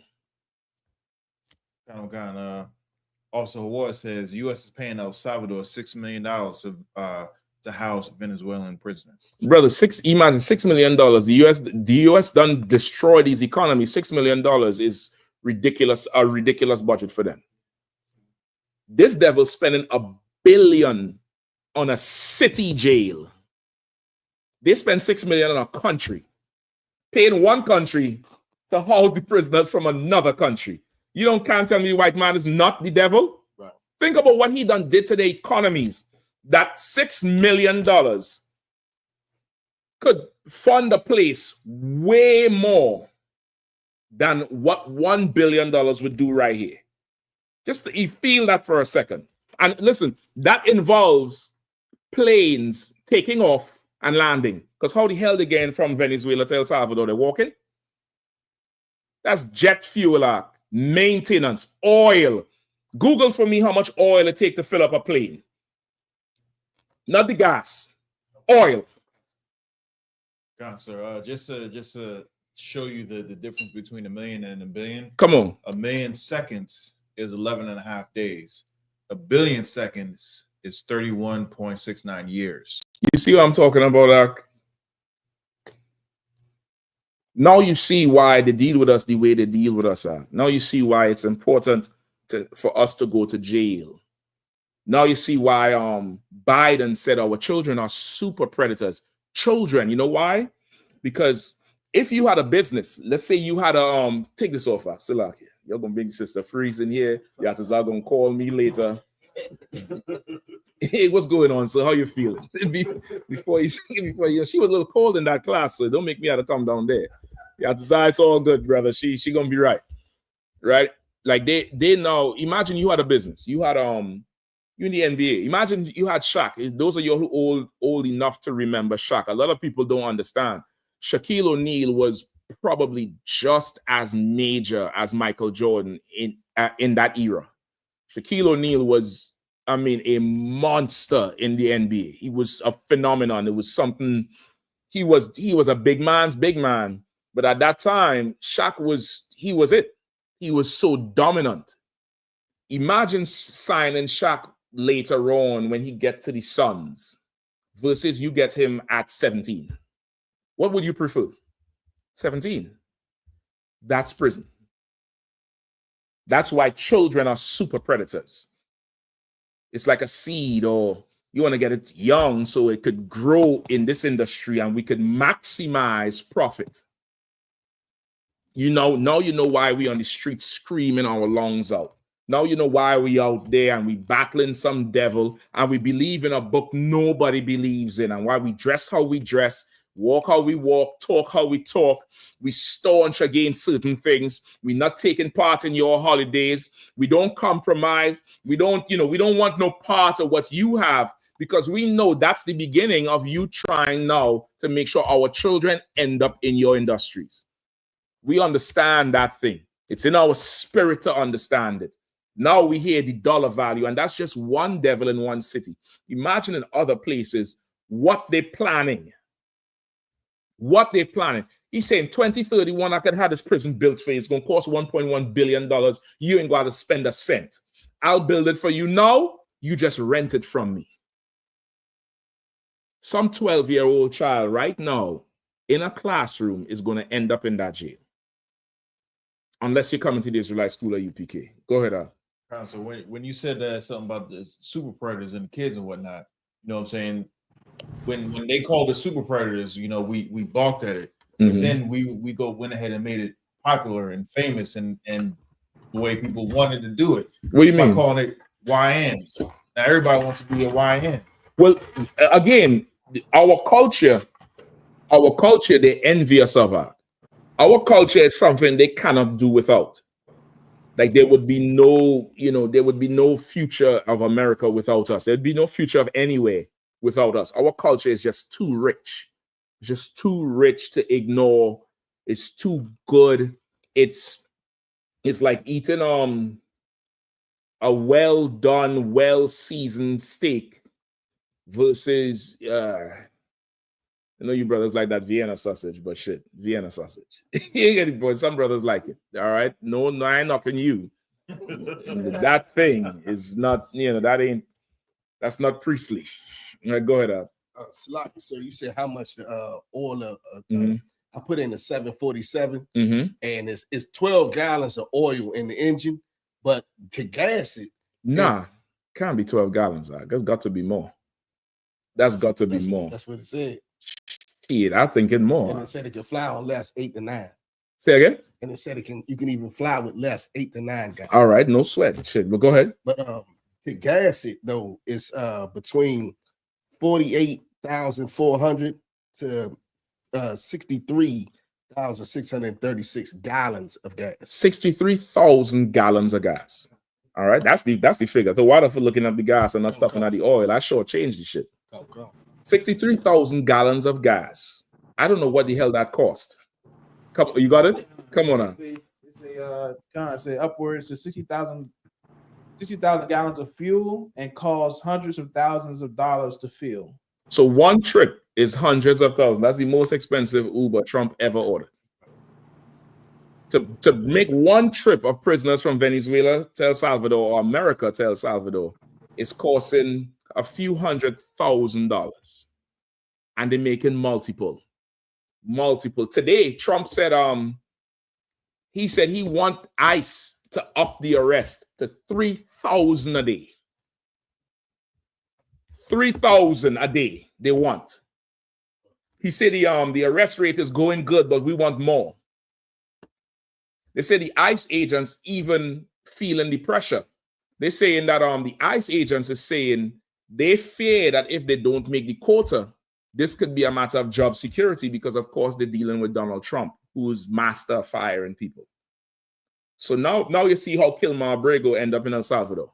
Now you see how so many people who have papers and who have things in order is ending up in jail because it's a quota. It's go out there and find anybody. You hombre, see? Come in the van. That's what this is, Zach. That's what's going on here. You understand? It's business. And we better be in the business of the Lord's work. Right. We better be in the business of getting brothers and sisters to leave that shit out there and come up in here and obey what the Lord say to do. Because, brother, they getting mad profit out there. Crazy money they spending out there. $1.1 billion on a future jail. How do you know people are going to commit crimes in the future? Like, I don't get it. You mean to tell me it's not going to drop? Even the housing market, there's going to be a future generation of people, right?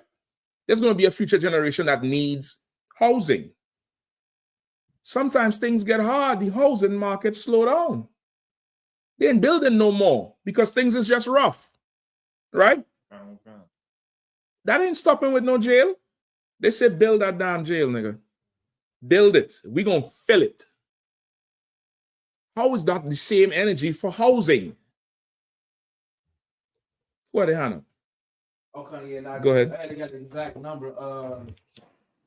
For a Boeing 747 plane, it's 63,000 gallons. And which costs approximately $450,000. Wow. $500,000 in one trip. Well, let's just say 2 trips. Maybe that's a wrong trip. I don't know. I ain't no pilot. Fly, but I ain't a pilot. Bars. You get the point? Like, these people are, it's ridiculous. Keep reading on, Isaiah. Let me know if any more questions. I have a question. Okay. Book of Isaiah chapter 42, verse 22. But this is a people robbed and spoiled. They are all of them snared in holes, and they are hid in prison houses. And they are what? Hid in prison houses. And they are what? Hid in prison houses. You tell me the Bible ain't talking about us? Like, we dying in the prison houses. They plotting to put us in the prison houses. We getting stabbed in the prison houses. Some of us is under the jail, literally. Like what they're doing in them prisons in Mississippi and where's the other place where the cops would just kill the prisoner, kill the suspect and just bury them in the backfield. You remember that story? Just bury them in an unmarked grave somewhere. They say for years people missing.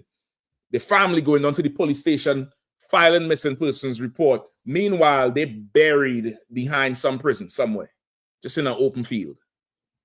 This is who is talking about. The Jewish man, he's not the real Jew. He's not the person who Isaiah talking about here. We hidden in prison houses. We the ones who they plotting and putting in jail, taking crafty counsel, put in prison your future generations. You better take hold of them YNs, man. You better take hold of them young niggas because they don't know where the hell they're gonna end up. They don't understand what's afoot. They don't get it. They don't understand the appetite of this devil to see our people behind bars. He has an appetite for it. Go ahead. Okay. They are for a prey. Say it again. They are for a prey. Say it again. They are for a prey. Brother, $1.1 billion he willing to spend. And if you know how this goes, he ain't got 1.1 billion, but he knows he could go and sell this idea to investors, and they will come together with that cash quick. They'll fund that project. All them people on the internet, and they all you got to do is get the right startup and the right investor and the right investment. They're gonna go to their buddies and get the right investor. They're gonna do it because this thing is going to pay. Because niggas is going to continue to be Christians. And Christians end up in jail. Muslims end up in jail. They know that. They understand that. Go ahead. They are for a what? A prey. For a prey. Go on. And none delivereth. And what? And none delivereth. Except for the Israelite school at UPK. We going to deliver. You're going to have to come. You're going to have to turn back to the Lord if you want to be delivered from what's his name? Donaldson? I forget the devil's name. You had to look him up. Some private investor. He talking to the DC government and saying, yeah, I'll fund the million. I'll fund the billion. Salaki. I might need this fan back. Salaki says. Go ahead. Okay. Mm-hmm. For a spoil. For a spoil, like a spoil of war. For a spoil. Go ahead. And none saith restore. And nobody saying restore. What does that mean? When I say nobody say restore, what does that mean? Go ahead. I mean, like to help these people rebuild or stop them from going through the hell they're going through.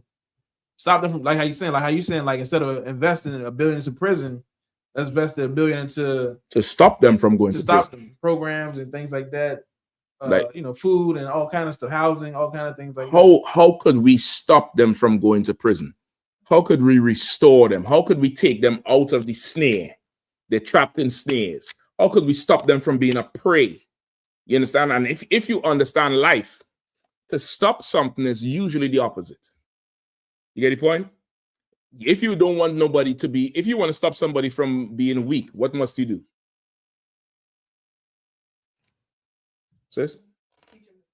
You got to make them strong. If you want to stop somebody from being a prey, what must you do? You got to make them a predator. But if they become a predator, now what? Now they're going to be competition. Because why? I'm the predator. White man, that's who he is. He's not going to make you, equal with him or give you a leg to stand on. None shall restore, which is why what we do is so important, is so precious, and we don't really see it because we don't know everything they're doing.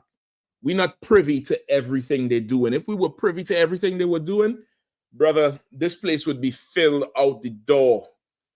There'll be people on them steps. There'll be people just standing because now they fully understand what's at stake. But for us, Cassie and Diddy, that's what's at stake. For us, Chris Brown is what's at stake. For us, the LGBTQ, Black Pride is what's at stake. But if you could understand what's really at stake, a lot of folly would end. Go ahead. It's like when I was looking up the name for the investor, mm-hmm. They have a mock-up on how the new prison is supposed to look like. Oh, brother, it's a whole presentation arc. I sat there and I'm looking at the news and I'm like, they're not even ashamed to fucking report on this shit. That's how far we've fallen up. They're not even ashamed to report on this. Like, what is we even talking about? It's crazy, brother. And you should see the enthusiasm this devil come with this 1.1 billion. It's like it kind of resembles the African American Museum. Maybe it is going to be that. Trump taking everything out of that anyway. You see, he gonna make that a museum. Go ahead, Shabbat. So like the closest name I can get is Kevin Donahue. That's it. Donahue. I said Donaldson. That's him. Kevin Donahue. Right? And he's representing some group. You know what I mean? He represents some group. But see if you could find his picture, all right? You put it up. Okay. All right, any more on it? Kevin Donahue. All right. 23. Okay. Who among you will give ear to this? Who will hearken and hear for the time to come? Mm-hmm. Who among you will listen to this? Who among you will give ear? With damn, this is what's going on. Who will hearken and hear for the time to come? They say 2031 is going to be built. They 2031. Meanwhile, you pass us in the street and say, you're still waiting on that sky daddy. This nigga waiting on your son to grow up. I could wait on whoever I want from the sky. I could wait on a pig to fly for all you care. He's waiting on your child to grow up, nigga. That's who he's waiting on. So he could make a career criminal out of him. Imagine that. Even that phrase, a career criminal. Like you're a doctor, your career as a doctor, a career criminal because they could make money off of you. It's wild. Keep reading. Of course. Who gave Jacob for a spoil Mm-hmm. and Israel to the robbers? Come on, man. Who gave Jacob for a spoil and Israel to the robbers? Who gave us to Kevin Donahue? She thinking about it. Because she won that money for the stadium. They already give the whole layout for that stadium, Mark. I think the stadium cost and the whole stadium thing is 2.some billion. Or 4 billion or something like that. Go ahead. Slightly to be exact, the jail would cost 1.3 billion. Shit. Well, listen, I don't know. 1.1, 1.3. It's still a lot more than what the fuck I have. Oh, God. yeah, I mean, it could be 10.3. You get the point? Like, who gave us to these robbers, man? Who gave us to these people that would continuously prey on us and plot on us? Are you trying to get it together the best way you can? Now you see why it's so important that when you go to, divorce court or custody court, that it's important that judge sides with the mother. Because and this is not a knock to the sisters, but it's ensuring the path that child gonna take. Statistically, it ensures the path that daughter or that son is going to take. The fact that even amongst our people, you may have somebody who is they ain't the age of an adult, but they're adolescent. They, 15, 16. And between the marketing through the music and the movies, they aspire to go to jail. It's a dream, like how some people dream to go to college or go play basketball in Madison Square Garden. They market to us prison. And then you reach an age of young, adulthood, 20s, 22. And you may meet somebody who say, nah, I ain't never been locked up. You ain't never been locked up? Like, what do you mean? You ain't never been locked up? Like, that's an anomaly, Ark. You know how weird that is? That's a weird thing. That's letting you know there's somebody designing this thing because this machine they're building needs food to eat. And we are the food. We the prey. We the fuel. We the victim. We the thing that makes them rich and keeps them on top and keeps them wealthy. But it comes at us disobeying our God. It comes at us, being, vile and disgusting to each other. And then we have to pay them to fix us. That's their society. That's their system. Keep going. Okay. Did not the Lord, he against whom we have sinned, For they would not walk in his ways, neither were they obedient unto his law. Listen, did not the Lord? Meaning, ultimately, it's the Lord who gave us to them. Ultimately, which is why to get out of captivity, we have to turn to the Lord. He put us in there. You get the point? To come out from under this white man, you can't do it yourself. You didn't go to him. You didn't give yourself in slavery to him. The Lord put us there.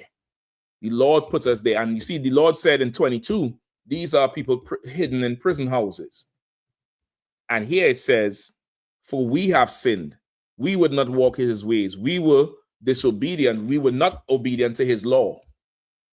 Our life in America is total opposition to what the Lord wants. And because of it, they're able to create an industry that capitalizes on wanting to eat pork, wanting to celebrate Christmas, wanting to whatever you think about. And it translates into disobeying America's laws. And that's how they get you. A lawful life is a lawful life. A lawless life is a lawless life. You get the point? Like there's really no difference to it. There's none. You understand? Go ahead. Okay.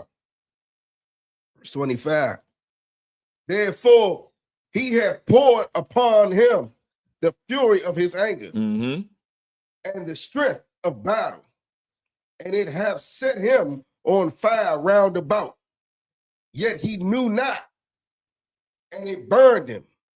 Yet he laid it not to heart. You understand? Like the Lord done poured his anger out on us. He done poured his fury, yet we knew not. And it burned us, and we ain't taking it to heart. We haven't reached as a people the point of, well, damn, surely the Lord is against us. As a people. Remember at camp, the old half lesbian broad with the child at the bus station? God loves everybody. Ice needs to come for you. Remember that? We would not look at our life and be like, you know what, man, what they're saying is right. Like the Lord got to be against us. If God loved everybody, where's the love for us? Where's the love for our people? How come? Because surely the oppressor, he got to be receiving a ton of love. He got $1 billion to build a prison, to build basically a kennel for a human. You get your tax money, you trying to buy a car. This nigga get $1 billion. He building a kennel for people. With a what do you give a dog to sleep on if you don't want him to sleep on the ground? Or you say the bed with the chains, Shapat? It's a piece of iron, like a drawbridge, like a drawbridge to drop down. Constant. And how the food come in? Oh, it was a bologna, one slice of bologna. No, with how does it come into the cell? They just passed it out. You go to a mess hall, or it comes through some slot in your door, and they just passed it out as you was in the hallway. You pass it out in the hallway, or they come to the door and there's a slot they put it in, or slide it through something, just like what? A dog. He gets $1 billion and builds a kennel.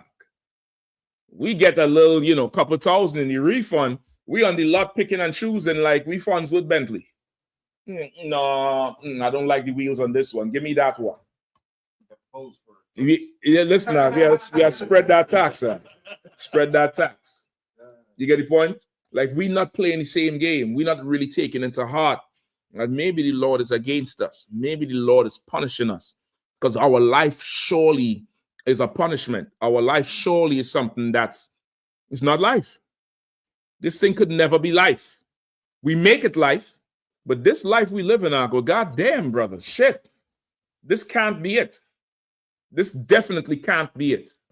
All right, give me Genesis 4 and 7.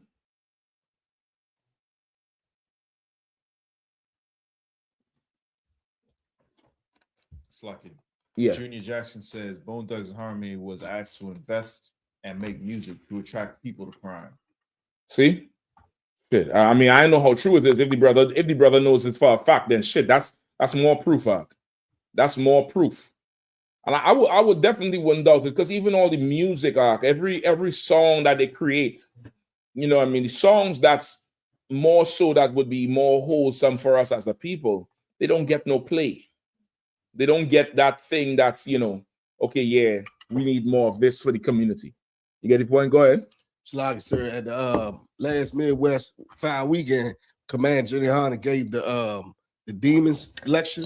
Yeah. At the end of it, when he was showing a video of some brothers who were high up in the music industry, and they were called into a meeting with a bunch of Jews and all that, Jewish men and all that. I remember. And they were introducing private prisons and saying we could get in, they could get in on the ground level. And he was thinking, this is supposed to be about music. Why is we talking about private prisons? Yeah, because our brother, us disobeying the Lord is a huge economy. It's economic wealth for the white man. It's his very bread and butter. Us disobey, like, okay, $1 billion. Google for me how much it is to build an oil well, just one well, from exploration to finish. All right, if they have those things for here or anywhere, just one oil well, the cost of it. And then somebody else Google for me, what's the return on an oil well on average? Whether it's yearly or daily, it doesn't matter. What's the average return of an oil well, a producing oil well? The cost of it from exploration to finish, and then the cost of the return of an oil well. Somebody else look up what's the cost of diamond mining or gold mining. What's the average cost of, how much it costs and the return of, mining gold. What's the return on it? Like if you put in $1 million, you get back 10.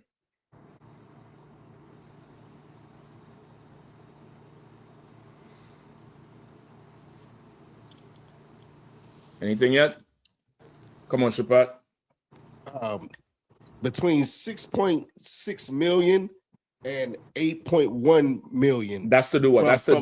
From exploration to finish. To completion. So exploration to completion is about $8 million for oil well. That's talking about the they have a big boat, a big old long boat that does sonar, and they bounce the sonar down to the bottom of the ocean, and depends on how it come back up.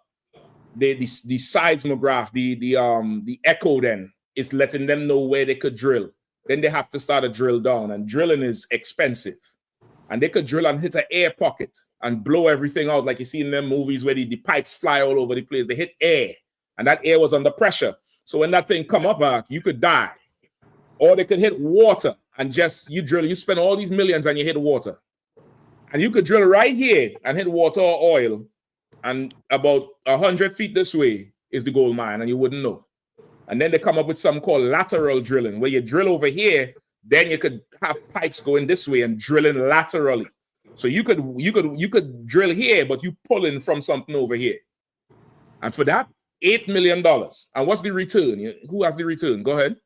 I got a few numbers. A regular conventional oil well is between 10 barrels and 1,000 barrels, and a high producing oil well gives you 5,000 barrels a day. A day, kind of right. Mm-hmm. And the cost of oil right now per barrel, if it's a regular 1,200 barrels a day, that's $73,000, and if it's high producing,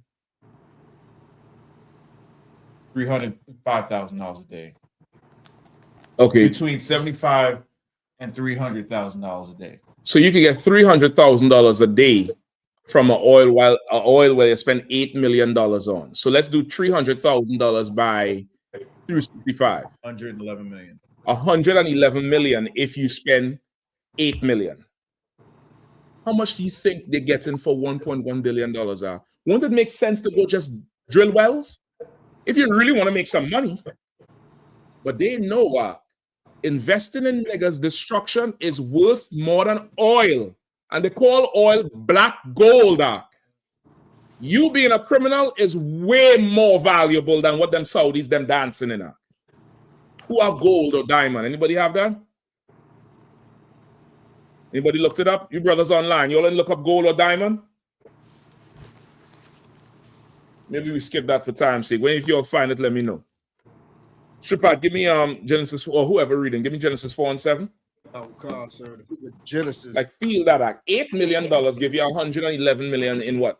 A year? Right. So in 10 years, you have a what? $110 million in 10 years.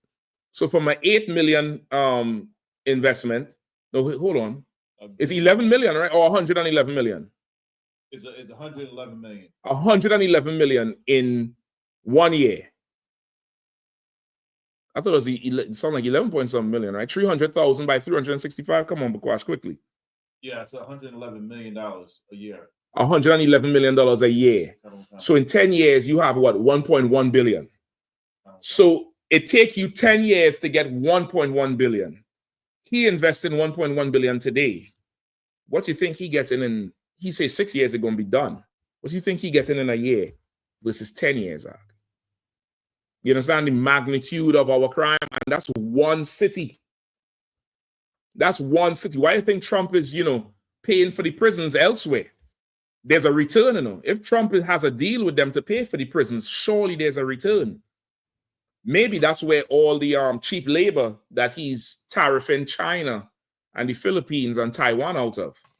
Maybe that 150% tariff that he put on China, maybe those industries go into El Salvador. So he has to fill the workforce. Because goddamn, man, you could tariff, 5% on free labor and make guap money. Right or wrong? Y'all see the math? Okay. Niggas, y'all better come up in here. You niggas, I'm talking to you. You better come up in here and let this place go broke. Let them starve. Let them starve. They spend big money to convince us we nothing. Because once we think we nothing, we throw it all away and then they make guap money over us. Let me get Genesis 4 and 7. Oh God, book of Genesis. Any more questions on Bakwash? If not, no. Go ahead. Go ahead. Oh God, book of Genesis, chapter 4, verse 7. If thou doest well, shalt thou not be accepted? Mm-hmm. And if thou doest not well, sin lieth at the door. Mm-hmm. And unto thee shall be his desire, and thou shalt rule over him. Brother, our sin, brother, like if thou doest well, we'd be accepted. If we do as well by the Lord, we will surely be accepted. We give the Lord what he wants. We give the Lord what he asks for. We give him that loyalty. We give him that fealty that he asks for. We'd be accepted. But if not, if we don't do well, sin lies at the door, brother. And sin lies at the door, meaning we letting something in that's, it's crazy. Like I'll tell you all, that Sinners movie, y'all gonna get me going to this damn movie review. That fool did this whole thing off of the Bible. That Ryan Kluger, I'm saying fool in the most respectful way. I'm not saying fool like you're a fool. Talking like how we talk. Like he says sin lies at the door. The movie is Sinners, and it's about something lying at the door that you let in. You understand what I'm saying? Read it one more time, man. Okay, sir. If thou doest well, shalt thou not be accepted? Mm-hmm. And if thou doest not well, sin lieth at the door. Sin lies at the door. Go ahead. And unto thee shall be his desire. Right? And unto thee shall be his desire. Unto you will be his desire. Whose desire? Sin's desire. It's personifying sin. You're going to do what he wants you to do. And that's what we're doing right now. We're doing what this oppressor wants. Everything he puts in the air, we do. It's desirable for us. It's not a problem. Is this a rumor? They say Rihanna saying something about after her third child, her and A$AP is done. Is that a rumor or that's true? Nobody heard it? Maybe it's a rumor. I saw something on today on the internet. Go ahead. But I heard she's his beard. Well, that's what. The thing I saw, it has quotations. It said that's what she said. She just wanted 3 children from him, and after they agreed that they're going to part ways. So after this next baby, they're supposed to be done. I don't know. Maybe it's a rumor, right? I don't want to bring that in if it's not true. But the things we accept as norms, as us for our people, is absolutely ridiculous, because we doing what they want us to do. That's what we absolutely take on, and we getting destroyed because of it. And they have whole industries built for us breaking God's law and really just breaking theirs. You get the point? Sin lieth at the door, and unto thee shall be his desire. Read the last line. And thou shalt rule over him. And you gonna rule over him. Meaning what? You gonna now be master of sin. And brother, ain't nobody more sinful than the white man. Right. But I ask anybody in the media, who is more sinful? They'll say us. Who is more in charge of it? They'll say us. Who's filling the jails? Us. We disobeying the Lord, and it's leading us into that direction. You get the point? We start to come back and obey the Lord's laws. We would not be able to be charged like how they're charging us now. We would not be able to. Like, we done take down our defenses by listening to this oppressor, and we being fair game for him. We being a prey for him. We being something that he could just capitalize on and make a rack of money off, and nobody says a goddamn thing about it. It's a lucrative thing. A oil well don't produce like a nigga in a cellar. A nigga in a cell is way more money than an oil well. In one city, $1 billion. Imagine America. Imagine all the prisons. Now you see why Trump want to reopen Alcatraz. Something he say about, did he say something about Rikers too? They want to redo Rikers or something like that? I think there's something he said he want to do with Rikers. Because Rikers, I think right now, is one of the most vicious prisons you could be in. Like there's a, say again? I think they close it down. They're closing it down. They already closed it down. I think he want to reopen that shit.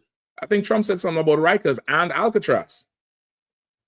Why you think he want to do it? Because there's money in the prison complex. There's money in the prison. It's called a prison industry. The prison industrial complex. Brother, you could go ahead and follow your preacher if you want to. Jamal Bryant leading you to jail or the grave. Creflo leading you to jail or the grave. What you got? Looks like Trump wants to reopen it and put whoever the detainees in the Rikers Island. All right then. Come on up. Like, this kind of sour because you said T.D. Jakes in there. I was watching a little black movie, I think, Jumping the Broom, and kind of find out T.D. Jakes was the dude marrying them. Okay. Why T.D. Jakes was just staring at the dude the whole time? I mean, listen, in that case, just go to jail. In that case, just go and sit down in the cellar. Just go sit in the cell if that in that case. God damn, because you and these damn voices I got PTSD, you know. I'm used to yelling at people. I ain't used to nobody yelling at me. I walk around, I hear in this voice, I'm like, what the fuck is going on, bro? I just I'm about to just start sparking everywhere. Blah, blah, blah, blah. Like in them horror movie, I just shoot in the dark, shoot a shadow. You get the point? Like we really don't understand the game that's being played with us, brother. I don't think we really understand it. And that's just one aspect. That's just prison in one city. Imagine the abortion clinic, how much that bringing in. Imagine the whole child support thing. Imagine Similac, how much money that the Gerber and them, how much money they making off of us. As they routinely tell you, stop breastfeeding your baby at a lower and lower age. Trying to tell you go ahead and don't do it, trying to put you on birth control, trying to have you take the surgery to tie your tubes right away. They're trying to seduce your woman, right? She in the hospital, just give birth, coming there with the paperwork and the whole pamphlet about considering, tying up and so not to overpopulate because you niggas can't take your children no way. Plus, we need you to go to jail, so you don't need to be a mother no more. My brother, the plot against us is absolutely thick. It's absolutely thick and it's vibrant. It's a vibrant plot. So when you see us out on them streets, brother, when you see us out on them streets yelling at the top of our lungs, just understand this is for salvation. This is for the sake of our future. Because somewhere there's some devil saying $1 billion I'm ready to put into the city jail in this city alone. Ridiculous. Go ahead. It's like an average cost per prisoner was $64,865, and they also say the cost for a prisoner. Kind. Okay, so meaning what? That's how much it costs to feed and house a prisoner? Kind of kind. Okay, go ahead. It's the industry is $1 trillion a year annually across the nation.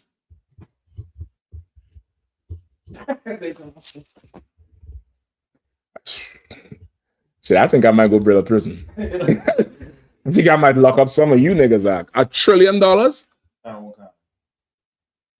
What's the US debt? I believe it's about $3 or $4 trillion. $1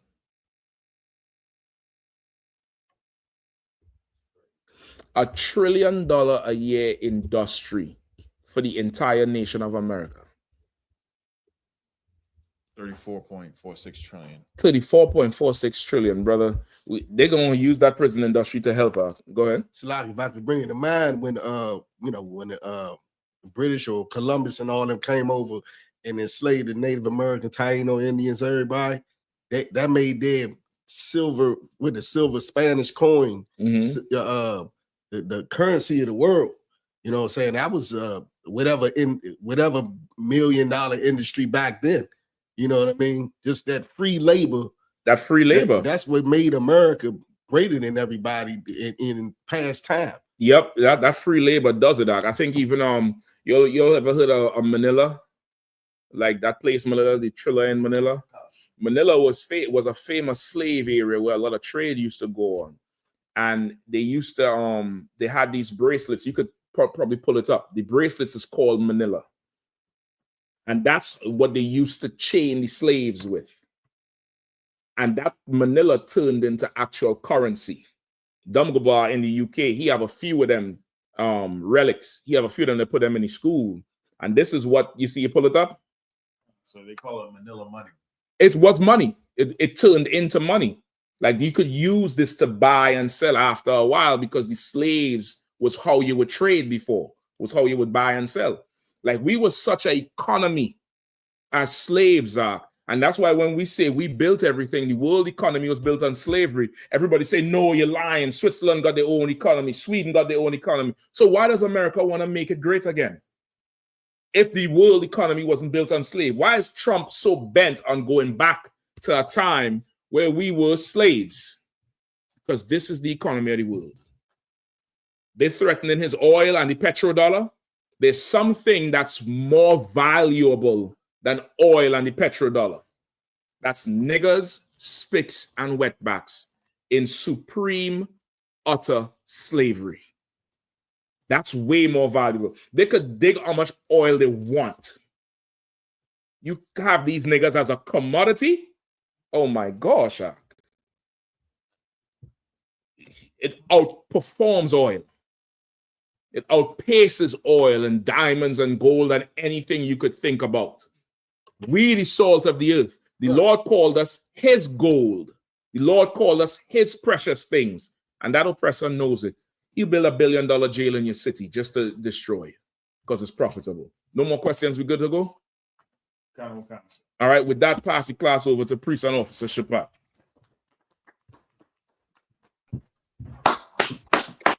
I.S.U.P.K security announcements. We the I.S.U.P.K out of 1 West 125th Street, Harlem, New York, under command of Jimmy Yahanna. Rules for new brothers and sisters. The new brother and sister come to school, they are off limits for 6 months. They're to be saluted only. They're here to share themselves with the world. After 6 months, if a brother or sister has an interest in a particular person, he or she must get permission from the head to speak to a brother or sister. It's another 6 months in which the brother or sister will call each other.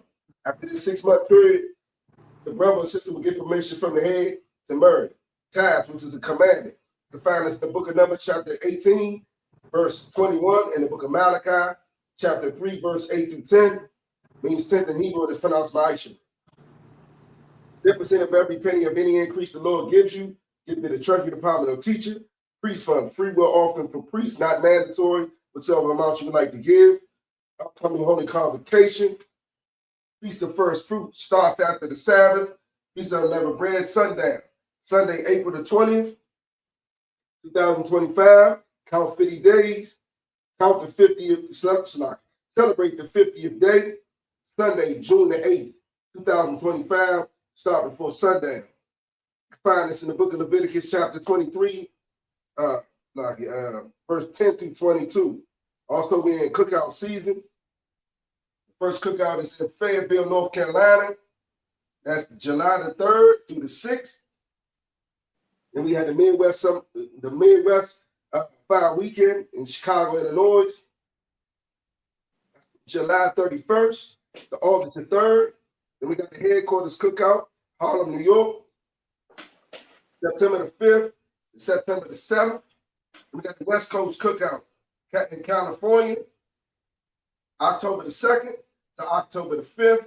Then the down south cookout in Houston, Texas, October the 30th to November the 2nd. So you want to add anything?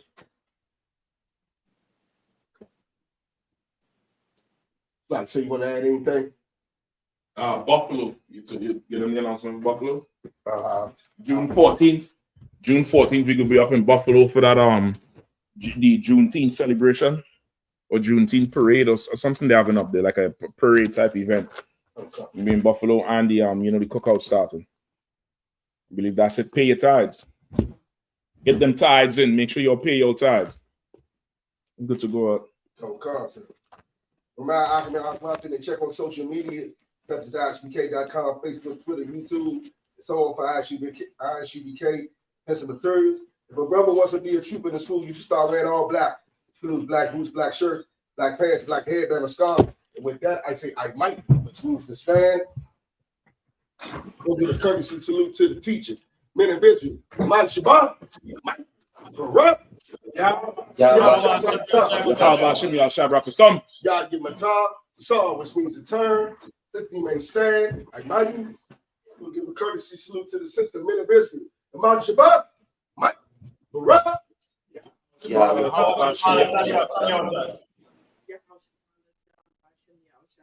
give my top. Class dismissed.